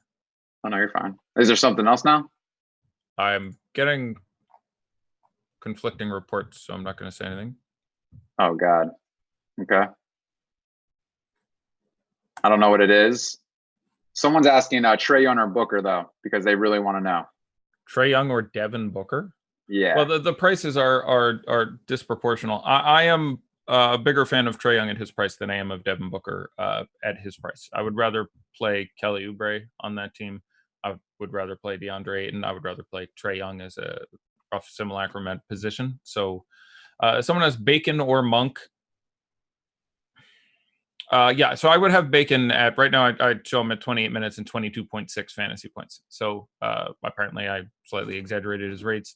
That's very appealing for 3,000. I imagine the ownership will stay fairly low. Most people will simply stick with Exum, I would think, who I have projected for almost identical. So I think you get lower ownership on Bacon. I would go that way. I probably in one GPP lineup would slightly prefer to play Monk than Bacon at this point. What news did you see that is conflicting? I'm so curious. I had someone send me a text message saying that they didn't think Draymond was going to play tonight, and I'm waiting for some sources on that. Man, if that happens. Yeah, you run a lot of Eric Pascal, all kinds Chris, of good stuff. Can we run some Chris? This is someone who works for the press, so. Oh man, I'm giving this zero credence at the moment, and I don't know anyone who works on that team, so there's nothing I can do to confirm. Well, good thing is it's a 7 o'clock game, so I mean we got 11 minutes to find out that type of news too. So I guess everyone just stay tight because I wouldn't be surprised if we start seeing some things come out right now. Yeah, especially with all 7:30 games as well. We have everything going off pretty soon here. Obviously, we have Kevin Porter Jr. will play. That doesn't change a lot. Minor cookie away from Chetty and a couple other things like that, but not something you really need to worry about. Let's talk a little bit about Denver Memphis, because I mean I'm a little bit on edge right now. I'm trying to figure out these lineups real quick, but Denver Memphis I feel like can be a little bit of a sneaky shootout, and I say this because Denver's been playing a little bit of faster paced ball with Jamal Murray out of the lineup. And I mean, what better team to be playing in a high-paced game than Memphis, one of the highest-paced teams in the league? But I mean, there's a lot of, and you said it earlier, I love Jokic tonight, and I think this game can bring some great fantasy value. You also mentioned that you love Will Barton. What do we see here as far as this game, and does this game have the upside to be exactly just that? Sure. Denver's defense, even before they started losing critical personnel, had taken a real downswing over the last couple months. Then you get Murray out of there and Millsap out of there, and understandably, they're legit bad now. So I understand some appeal towards the Memphis size. I would have J-Val pretty far down the list of guys on Memphis I want to play. He has struggled. Pretty sure offhand he's never had a good game against Nikola Jokic. I'd have to look it up, but I can't remember one, and I've watched 4 or 5. Draymond Green starting, by the way. Good. Thumbs up. Yeah. Hold on 1 second. Fuck off with that. I actually think I might be using the desktop mic, not my mic, so I might have just cursed on air. But yeah, you did. You did. It's okay though. We loved it. 10 love the passion in your voice. Well, I give very few people my personal phone number to text me news, and when they get it wrong, they're anyway, I'll deal with him later. Where were we? We were just speaking on the Denver-Memphis game. Yeah, I like Jokic and Barton both quite a bit. As far as Memphis goes, I would have probably I would lean towards Ja and Jaren Jackson Jr. as the guys I want to get a bigger piece of here. It is a tough spot at center for Valanciunas. That can affect the minutes, so that can be more minutes for Triple J and Brandon Clark, but not super excited about that at that price. I really like Jokic. I really like Barton. It was nice to see a better game out of Monty Morris. Some of that was on Barton foul trouble, but I think he's been better than he's been. When we had Jamal Murray out, everyone was like, holy crap, and he had a few bad games, but those were unlikely bad games. He's better than he's been. It's not wonderful, and a price over 5K doesn't make my socks roll up and down, but he won't be as bad as he's been. But on Denver, I'm fine with Michael Porter Jr. Again, that's a real price play where it's reasonable. Yeah, so for me, probably Ja number 1 on top for Memphis, followed by Jaren Jackson Jr. You can Kyle Anderson. I'm not super excited. I don't like the matchup. I'm a big Dylan Brooks guy. This is not a good Dylan Brooks spot for me. Again, the lacking in the defense right now, even at 6K or what have you, he can hit a ceiling. But this is a far cry from the other night where he was 5,200 and 10% owned, and we won a good stack of GPPs with him. Not nearly that much of a priority for me. Fine if he shows up. But no super priorities for me on Memphis in this particular situation. And for Denver, yeah, I would say also, by the way, back-to-back for Memphis. They go to MSG tomorrow, as we mentioned before. Still no Grayson Allen, still no Bruno, but it's been really difficult to predict that second unit. So, like, I want to say DeAnthony Melton and hope that the defense stays bad, and they are at home, which is better than playing in Denver. But tough for me with all the other exceptional value out there to look too hard at this. All right. I'm sorry. I'm just trying to get these last minute lineups squared away. Devontae Graham is apparently in. Okay, so Devontae Graham will start now? What? Apparently it's just a day for fake news, but holy shit. Oh my God, dude. I just got rid of I'm withdrawing from everything right now. Well, hopefully you just made a change you can now reverse. But no, I was changing quite a bit of lineups. It's so ridiculous. But that was a legitimate news source, so I can't, it's no one else's fault. So I got it from 3 sources. So it was, what's interesting is well, we don't have time now, but the way that was reported and the way that happened was really weird, but I'm moving on. Yeah. Okay. New Orleans, Cleveland, Zion. A lot of people are just asking real quick, is he a priority tonight? He does grade out well in a lot of models, and I kind of like his price on FanDuel at 6,300. But this game, you mentioned about X and being a value play. What about Colin Sexton, man? With Garland out, I kind of like Colin Sexton tonight. I do too. And I'm a very critical of Colin Sexton guy, but the matchup is brilliant. I kind of liked what we were going to get out of Exum just because you're going to get lots of Drew Holiday making Colin Sexton look bad. Now, Colin Sexton can still get the hell on top of that with volume in a number of other ways. So I don't like it's not a firm criticism of that situation, but apologies. I like Colin Sexton at like 6,500. There's a chance that the usage is just crazy. He had already been jacking up close to a 30% usage over the last number of weeks. there's a shot he takes a massive volume here. But Garland has always been a little more subdued of the Sexland backcourt pairing there. So I like Exum. I like Sexton quite a bit in tournaments now because I do think it opens up the kind of ceiling you want in a overall very good matchup with New Orleans. So yeah, I agree with your take there quite a bit. I'm looking at see if there's anyone else that maybe we should speak on here. This is the first time. This is the first time either of those rookie guards has missed a game this year. I'm nearly certain. Oh wow! And Garland had really been struggling of late, and I think some of that may have been just the wear down. So I think that may have had something to do with it. It's also interesting in the Giannis rest. Their schedule is so sparse right now that a couple scheduling notes that are relevant for construction here. One, Giannis literally after skipping this game will play one game in 10 days because of the big holes in their schedule. Right. Second, there are 2 days off for the Pelicans after this. They did not play yesterday, so they're on an island. They don't play tomorrow. They don't play the day after tomorrow. They don't play until Friday. So I think that's reasonable, if for nothing else. It raised my Zion projection from like 28 to 30 minutes. I'm at 30 minutes. I think they continue to raise him out there, and that makes him, obviously, for me, very, very strong on FanDuel, perfectly equitable to get to on DraftKings. Porzingis is in. Apparently, Devontae Graham is starting. That is the most recent news I have at this moment. Yes, Porzingis is in right now. Yeah. I'm trying to see. Yeah. Yeah. Porzingis being in is largely irrelevant. It limits... It's a concern for some of your secondary shares. Again, even as far up the line as your like Delon Wrights and Seth Curry's, because of the way they run those rotations, makes it very unlikely you get Boban. If I had any, I'd probably just take it out now. Hornets Twitter says he's starting. Yeah. Yeah, we got about 3 minutes left. Maybe just go over some last minute plays real quick because I'm trying to just readjust these lineups. So just if you want to speak on anything that maybe you want that they haven't heard yet. Sure, I'll talk for a minute. And again, if you're looking at Super Draft this evening, their contest does not go off until 7:30, which is a lot of fun. Yes. So you can manage your other stuff and then pivot over there. Looking at our newest ownership projection,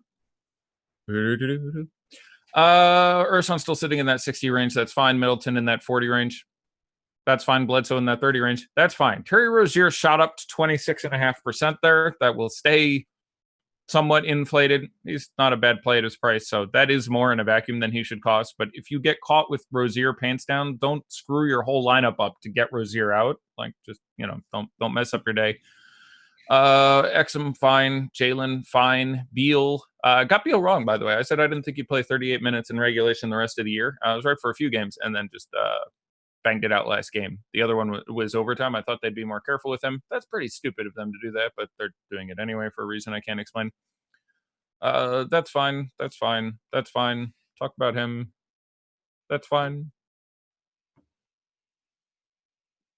Yeah, I still prefer, if I'm getting a Celtic, I would like that Celtic to be Kemba Walker. Jason Tatum has only missed 3 games this year, I'm almost certain. And I've watched all 3 of them. I watched one of them twice, and I do think it leads directly to more just calling number 1 out of Kemba Walker as far as the shots and the production, and the sample size is irrelevant, but he averaged literally 10 more DraftKings points a game in those 3 games than he averaged the rest of the year. But the numbers do sort of confirm what I'm looking at. And that was on slightly worse shooting, and so I am a little more inclined to make the spend up to him. I have no issue with any amount of Brown or Hayward. Moving out none, I would still have them ranked in that order on down, literally 1 on down. So I would have Kemba, Brown, Hayward, Smart. I would have Smart 4th on that list, but all of them just fine to play. I'm getting suckered into this Ersan on FanDuel right now currently. Well, it's hard to be very right or very wrong. Yeah. But a guy's 70% on super cheap, but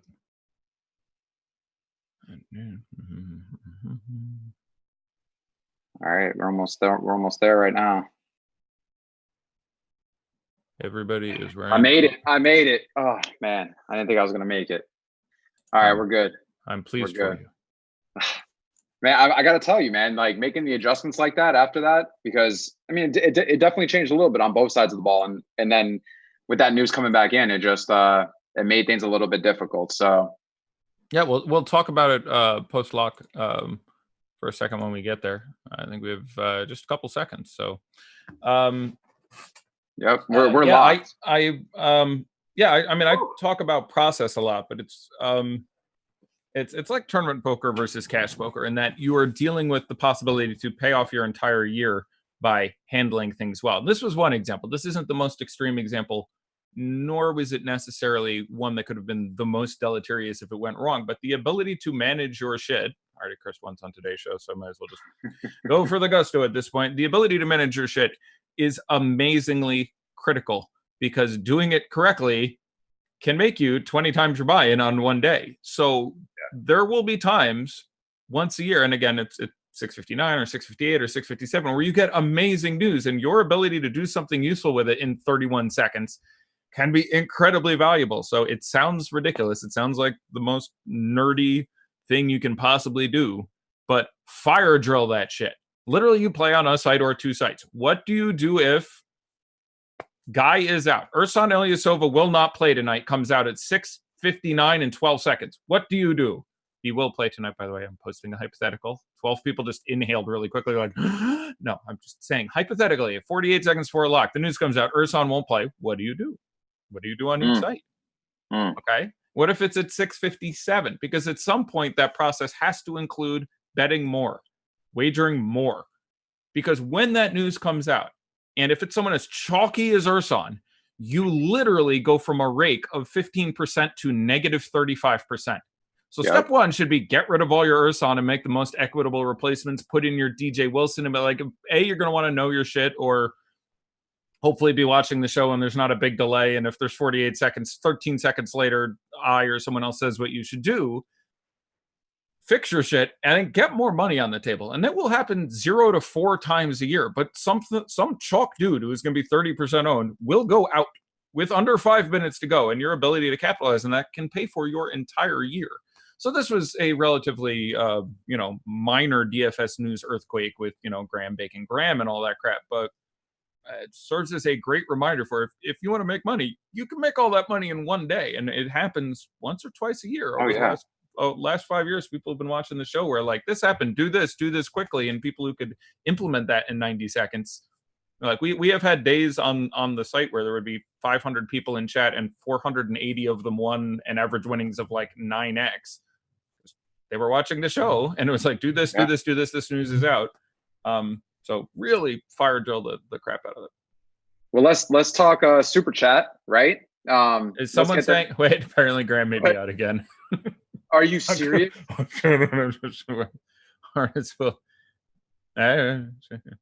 Oh my God, man! I'm watching that. I'm looking at the chat today. YouTube chat. I don't look at you very often, but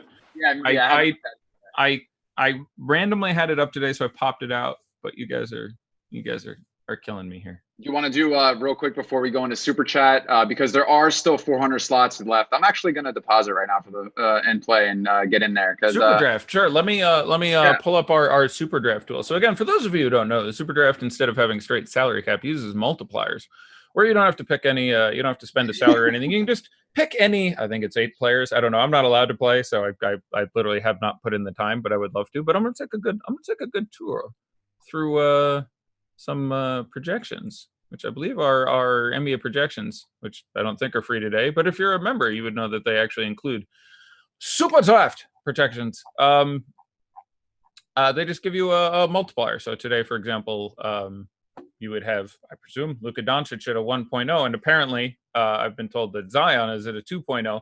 That seems extremely good. So if Luka scores 70 and Zion scores 40, Zion would be the better play because he would net you out 80 fantasy points. Just that goddamn simple. Let's do when we do the super draft, but real quick, let's go over the FanDuel lineup first because I always tell you my FanDuel lineup. Oh, let me see if I have one. See if you have one too, so then that way we can compare. I have one, and let me see if any news would have changed it. No, this is good. I tapped it through about 6:30. I'm liking it. Go ahead. All right. So I'll just go from left to right. So point guard, Bledsoe, Sexton, Middleton, Drew Holiday, Pascal Siakam, Will Barton, Zion, Ursan, Jokic.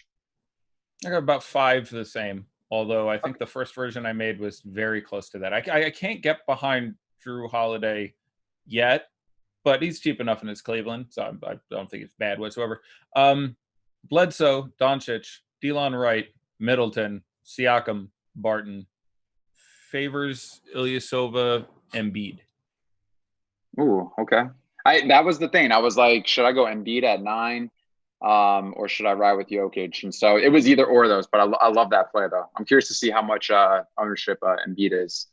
I'd love to bet on it, but people keep saying why I can't play. Yeah, I work for a daily fantasy site provider during the day. Now it's a European one, but both my job and FanDuel and DraftKings and the laws in the state and municipality in which I live make it illegal for me to play daily fantasy sports for about 4 years now, which is the only reason I host these shows. For every day for the 5 or 6 years previous to that, I made a pretty good living playing DFS. To be fair, you had to be very challenged not to make a pretty good living playing DFS from like 2013, 14, 15. It was like poker in the mid 2000s. Just lots of excitement and lots of people who weren't good at it. Days. So it was really hard not to make money playing DFS 6, 7, 8 years ago. I'd like to think I'd still do very well today, but at this point, let's talk about it. So Super Draft. Let's just talk about this real quick. This is my first time playing. I'm actually kind of excited right now. All right, so we got this $12 tournament, 22.5 guaranteed, 1743 entries right now. This is very interesting, Eddie, because there's no salary. And I'm looking right now and I'm like, okay, so I can get Young, Doncic, Beal right away if I really wanted to. Yeah. Because you can do whatever you want. But the multiplier, basically, if you haven't played yet, let's just think of it like this. The higher the salary that a player would be on FanDuel or DraftKings, the lower the multiplier it would be on Super Draft. I think is the best way to put it. Sure. I think for me, I would do something like I would set a target number per slot and see if I could hit it with X guys or something using just sort of simple projections where you just do projection times multiplier. So I would want, pulling this number out of my ass, 65 points per slot. Yeah. So if I'm taking guys 1-0, I want 65 out of them. Like I like Zion because I think Zion should be able to slap the crap out of 65. At a 2.0 modifier, I would have him projected for something like maybe 65 is too high. Maybe it'd have to be 60. Though they have a lot of bonuses, I am told. Yeah. Where they have both the 3 for a steal, 3 for a block, and the double, triple bonuses. So I do suspect that the scoring is a little bit higher there. It's actually a 1.1 multiplier on Luka. So I'm feeling good about 65. That's my number. Urson is 1.8 multiplier. How do we feel about that? Well, yeah, that's not too bad. That I mean, that wouldn't rank quite good enough for me. I mean, that would give me a projection of like 52 or 53. 65 might have been optimistic. I don't know. That's maybe we'll go 60. It's an easier number to do the math with. I'll make it 60 to make life easier there. Gotta go Blood 1.65 multiplier. Yes, that's easy. That's nice. That would actually project for close to 60. Kemba 1.3. I think you can make a pretty good argument for. That comes in a little short for me, but I haven't projected for north of 40. So, let's see who else we got here. I love how you can only pick one center. Interesting. I like that. So you got Jokic at 1.15, but oh my God, they probably thought Embiid was out, and Embiid's in the 7 o'clock games. He's not available. So okay, there you go. Scratch that. Yeah. Yeah, I know you were going though. That makes sense. Yeah. Yeah, my boy Delon Wright at 1.8. I don't think I can really go there. It's interesting. How do the multipliers cap at 2? They do cap at 2. Yeah, they cap at 2. Just looking at it from a development perspective, I would think you need to open up that space a little bit. Sounds crazy, and there is definitely an issue with lower guys, but it seems like studs are kind of the more way to go here, because you have, like I'm just looking at the guards right now. You have Luka, you have Trey and Luka at 1.1 each. Okay, so I think it's safe to project, Trey for somewhere around 50 and Luka for somewhere around 55. So with their modifiers, they're going to give you like 55 and 60. Those feel pretty good, and those aren't real hard. They're right up at the top of the board there. So now you look at a really good modifier on a value du jour guy like Urson. I think a projection of around 30 is appropriate for Urson. I have him a little less, So he needs a flat 2.0 to rank quite as well as those guys. So it's interesting. I feel like almost they should open the value ceiling a touch. God, they got Will Barton at 1.5. That's kind of hard to. Yeah, I like Barton at 1.5. I don't mind Exum at 2.0. I would get some there. And again, I think this is still looking to overlay. Yeah, this tournament is 1748 out of 2175. So actually still in overlay. We're not even at not filling. We're still at will pay out more than it takes in. So definitely get yourself some of that. More valuable than anything I have to say. Man, this is very interesting little setup they got. I like it. Yeah, Dragic at 1.7. Feel very good about. Bledsoe is, yes, I think pretty much a lock at 1.65. That would be a priority for me. John Collins at 1.4. I like it. It's worth center.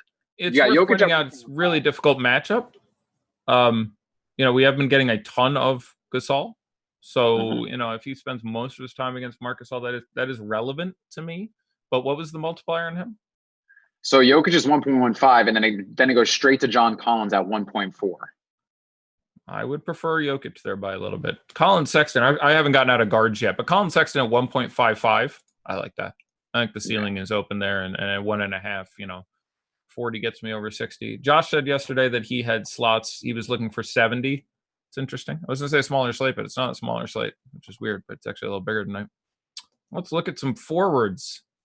Giannis is out. Tatum is out. Siakam at 1.35, I like a lot. That would get me very close to 60.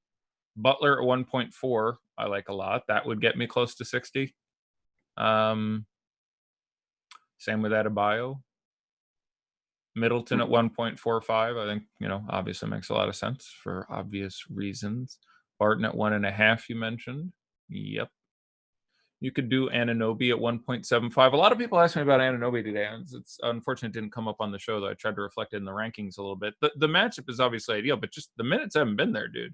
And a lot of obviously better value opened up since then. But more start of day, I think people were talking about OG Anunoby a bit. The guy's playing, 24 minutes a game.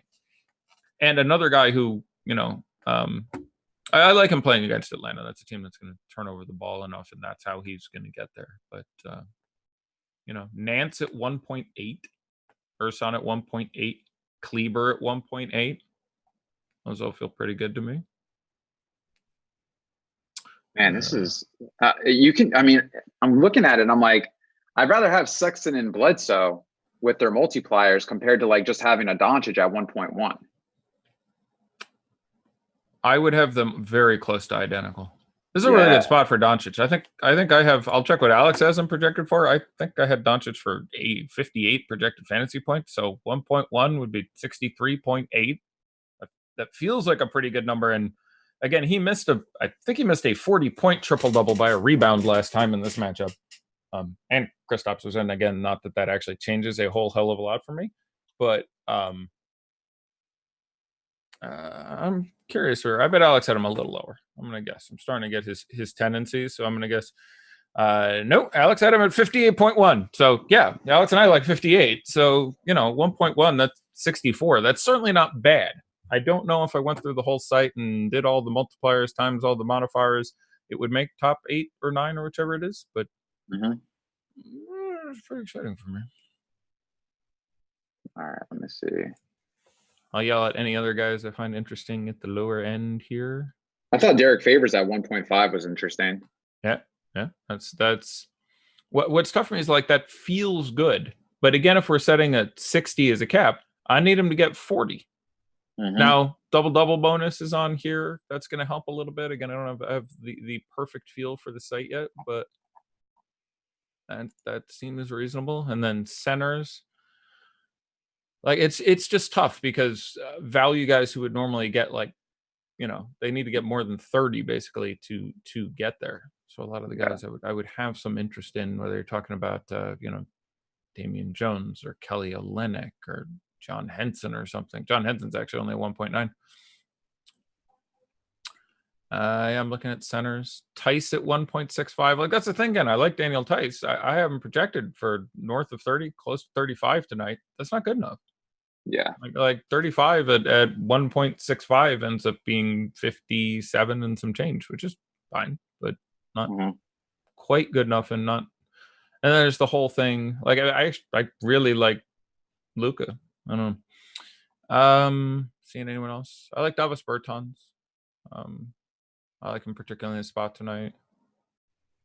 But yeah, it's interesting on some of the middle range guys. DeAndre Ayton at 1.4, I think, is particularly brilliant. I like that quite a bit. And Jokic, as you mentioned, at 1.15. But yeah, that is exciting. Rozier has Charlotte's first 5 points.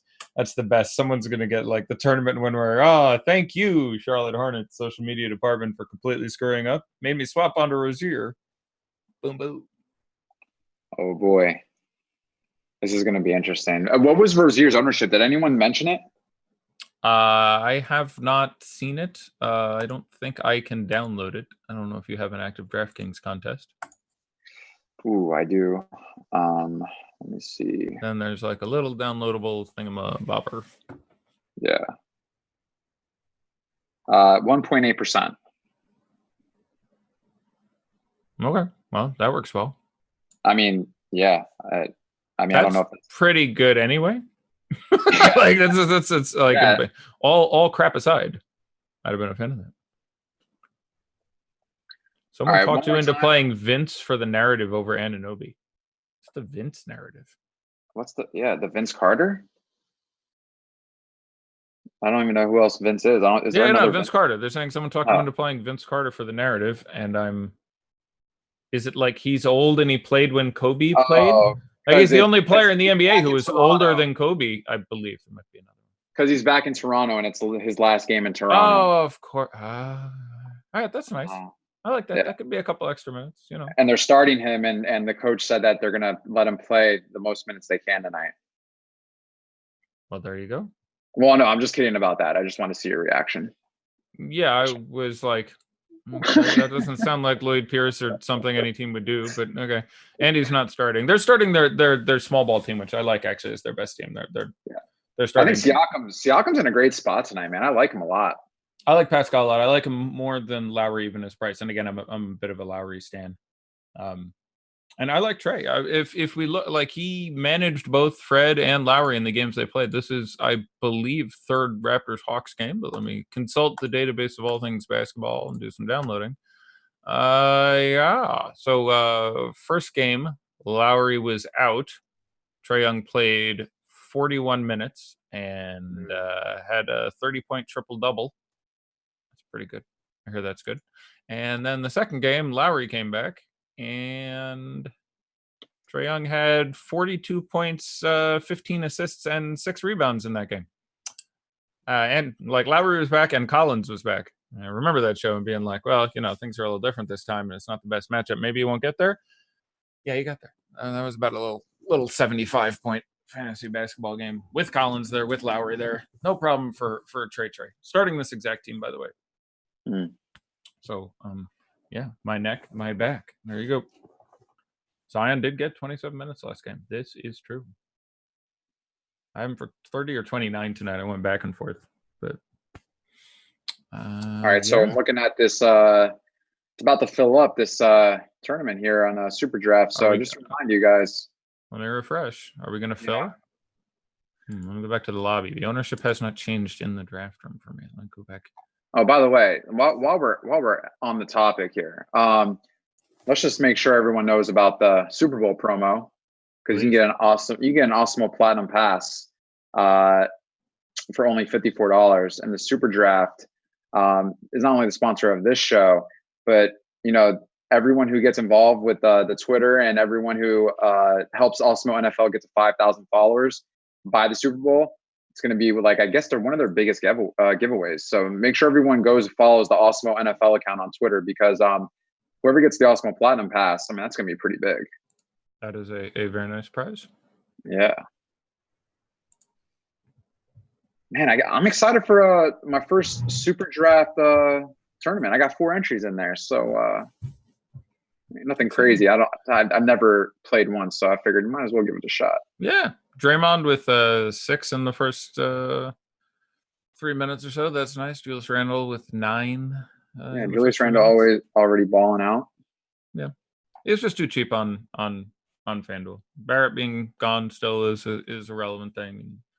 DK on this late 86, I think was the number. That's a little tough to get to. 74 on FanDuel. It's a very nice number. All right, so let's see here. Man, Julius Randle again. Yeah, looking great tonight so far. How's MB doing so far? He's got 4 and 1. He's got First 4 points couple on minutes. the board in 4 minutes. Yep. Not bad. Not bad at all. And Draymond, 3, 1 and 1. Yeah, it's pretty bad for Embiid. I mean, it's 4 minutes. I could care less. But yeah, in theory, you need 1.5 out of him. Yeah. Per minute. So he's a point off scale or something. But yeah, he's doing his thing. Another Randall bucket, 10 real points so far in the first 5.5 minutes of that game. Tristan or Gasol on FanDuel Express, someone wanted to ask. I would say I don't mind Gasol here in this matchup. I have him projected for about 2 more fantasy points. So if the salary is moot, then yeah, Marc Gasol. Yeah. I don't know how long the minutes hold out. I worry about a blowout. But if there is no relevance in the island there, yeah, it is an island for Toronto. They don't play tomorrow and they didn't play yesterday. So Marc Gasol, which do I prefer? I'm fine having a lineup that, like raw points, I project Gasol higher. I'm fine if you have a lineup without Ersan and with Gasol also. So yeah. Bertans or Tice. That's an interesting one. I would certainly play Tice in cash. Bertans minutes could be anywhere from, like, McRae being out is really helpful. So Bertans minutes are 26 to 33, like there's pretty big variance there. And Milwaukee's susceptibility to the 3-pointer is a little bit overstated as far as rates go. They're pretty close to average in the NBA, but besides that, they're a remarkably elite defense. So they're going to give up a big game. That's how it's going to go. But yeah, McRae being out just means that Bertans should be in that closing unit, should get 30 plus minutes, and has one of the only games that translates well in this particular matchup. So I would probably play most of the time Tyson Cash and Bertans in tournaments there. Yeah, I like Tice. I like Tice over Bertans. Yeah. Someone said Siakam or Jokic. Again, it would depend on the site. I don't remember Siakam's modifier on SuperDraft. On FanDuel, they're like 76 and 10K. Same thing on DraftKings. So I'm going to check. He's 1.35 on SuperDraft if someone is referring to that. Siakam? Yeah. I imagine he's asking for SuperDraft. 1.35 for Siakam and 1.15 for Jokic is in the line. Them almost identical for me. But because I have Jokic at like 52. So 1.15 on that is like 59, right? 5.2 extra than 2.6 extra would be 7.8 extra would be 59.8. And then Siakam I had at like 44, so 1.35 is an additional 15 is like 59. So I'm pretty sure it would math out like Siakam by a point for me. So, but they'd be right in the same ball of wax. Cody Zeller got 6 rebounds already. Nice, yeah, I mentioned him. I ranked him. There was a real paucity of decent value earlier today, so I was like, I can see getting to Cody Zeller. He's getting the starts again, which he always should have been, honestly. But yeah. All right, let's see. Anything else? Shucking. It's got 6 minutes left. This about 100 people away from filling up in this super draft tournament. So 4,500 to first. Not a bad little tournament for a $12 buy-in. Why do people like Sexton and Zion? Well, Zion in basketball I like because he's just a unique athlete. We've never seen anyone built like I worry about him long term. I don't know that someone with that build can play 80 games a year for 10 years. I just don't know. Like your body, like when you're a kid, you can eat Tupperware, your body will absorb anything. That is one thick dude. And we've already had the minor health issues and he's a baby right now, and just being that big and jumping 7 feet in the air and landing repeatedly, I don't know how any human body is going to deal with it. So I have concerns for him. But right now he is a singularity. Like he is an incredibly unique athlete at this point. So he's great fun to watch. As far as a fantasy aspect, he does a little bit of everything. Doesn't really pass that well. His defense is kind of crap, but yeah, steals, blocks, rebounds, points, made some threes. Like he's so and we expect his minutes to come up, and he's playing against Cleveland, and they're crap. And then you like Colin Sexton because Garland being out, a little more likely, sort of like Kemba, that he'll call the number one a little more often. New Orleans defense is getting better, though I expect that to slide back for a couple of weeks as Zion gets acclimated to the environment. But yeah, just versus their prices, both of them carry pretty big upsides. In one tournament lineup, I would probably rather play Sexton at this point. It's close, but he's been, even aside from fantasy purposes, he's actually been playing pretty good, Eddie. He looks a lot more comfortable. I mean, he was a great guard at Alabama. And he looks like he's becoming more comfortable in his game. And I think that's given him the confidence to not only shoot better, but just play overall better guard play. So I've liked him as a player as of late, just the way that he's been playing with confidence. That's fair. His defense is better this year. It's still horrible, but he's gone from worst 2% in the league to worst 12% in the league. So that's, he's 20 or whatever. Like he's got time to improve. So his defense is getting better. Brick by brick, right? Yeah, that's by brick. Quite apt. The minutes are up. The usage is up. So like, he's getting there. You never know where the ceiling is. You get guys who hit their ceiling at like 26 or something. So like, we'll give him some time. I think he's got a chance. But having Garland out there just makes it a little more likely that he runs the show a bit more. Yeah, and also, I mean, don't be concerned about blowouts because they've kept them in. Last night, for example, as well, they were down big. I think to Detroit that they played, and fourth quarter, he played the whole fourth quarter. Believe it or not, and Tristan never saw the floor again. Love never saw the floor again, but he stayed on the entire time. So don't have to worry about that. And now with Garland out, I think that makes it even a little bit more set in stone if that were the case to happen again. Draymond working on that triple-double I was talking about. 3 points, 3 rebounds. I'm sorry, 3 points, 3 assists, 2 rebounds so far. That can happen. There we go. There you go. All right, well, we're closing out, guys. We're about 9 people away from this tournament to fill. So if you guys got in there, awesome job. Once again, one more time, let's go ahead and thank our sponsor, Super Draft, and the unique things that they're trying to do. So we really appreciate them sponsoring this show. And thank you for everyone watching us tonight. Don't forget to give us a thumbs up. Don't forget to like this, subscribe, and just enjoy your night. Have a wonderful Tuesday night. Eddie, I mean, anything you want to say before we go ahead and end this show? No, I am good to call it when you are, sir. Thanks everyone for coming back. I am on again tomorrow, of course, alongside the Angle Man. So I'll see everyone then. All right, guys. Well, this tournament filled up, and so that means awesome. that good job. Our everyone. job here is done, and good job, everyone. And everyone have a great night. Good luck, and we wish you guys a wonderful, wonderful evening. Osmo.com, Chris Randone, Eddie Fear. You guys take care.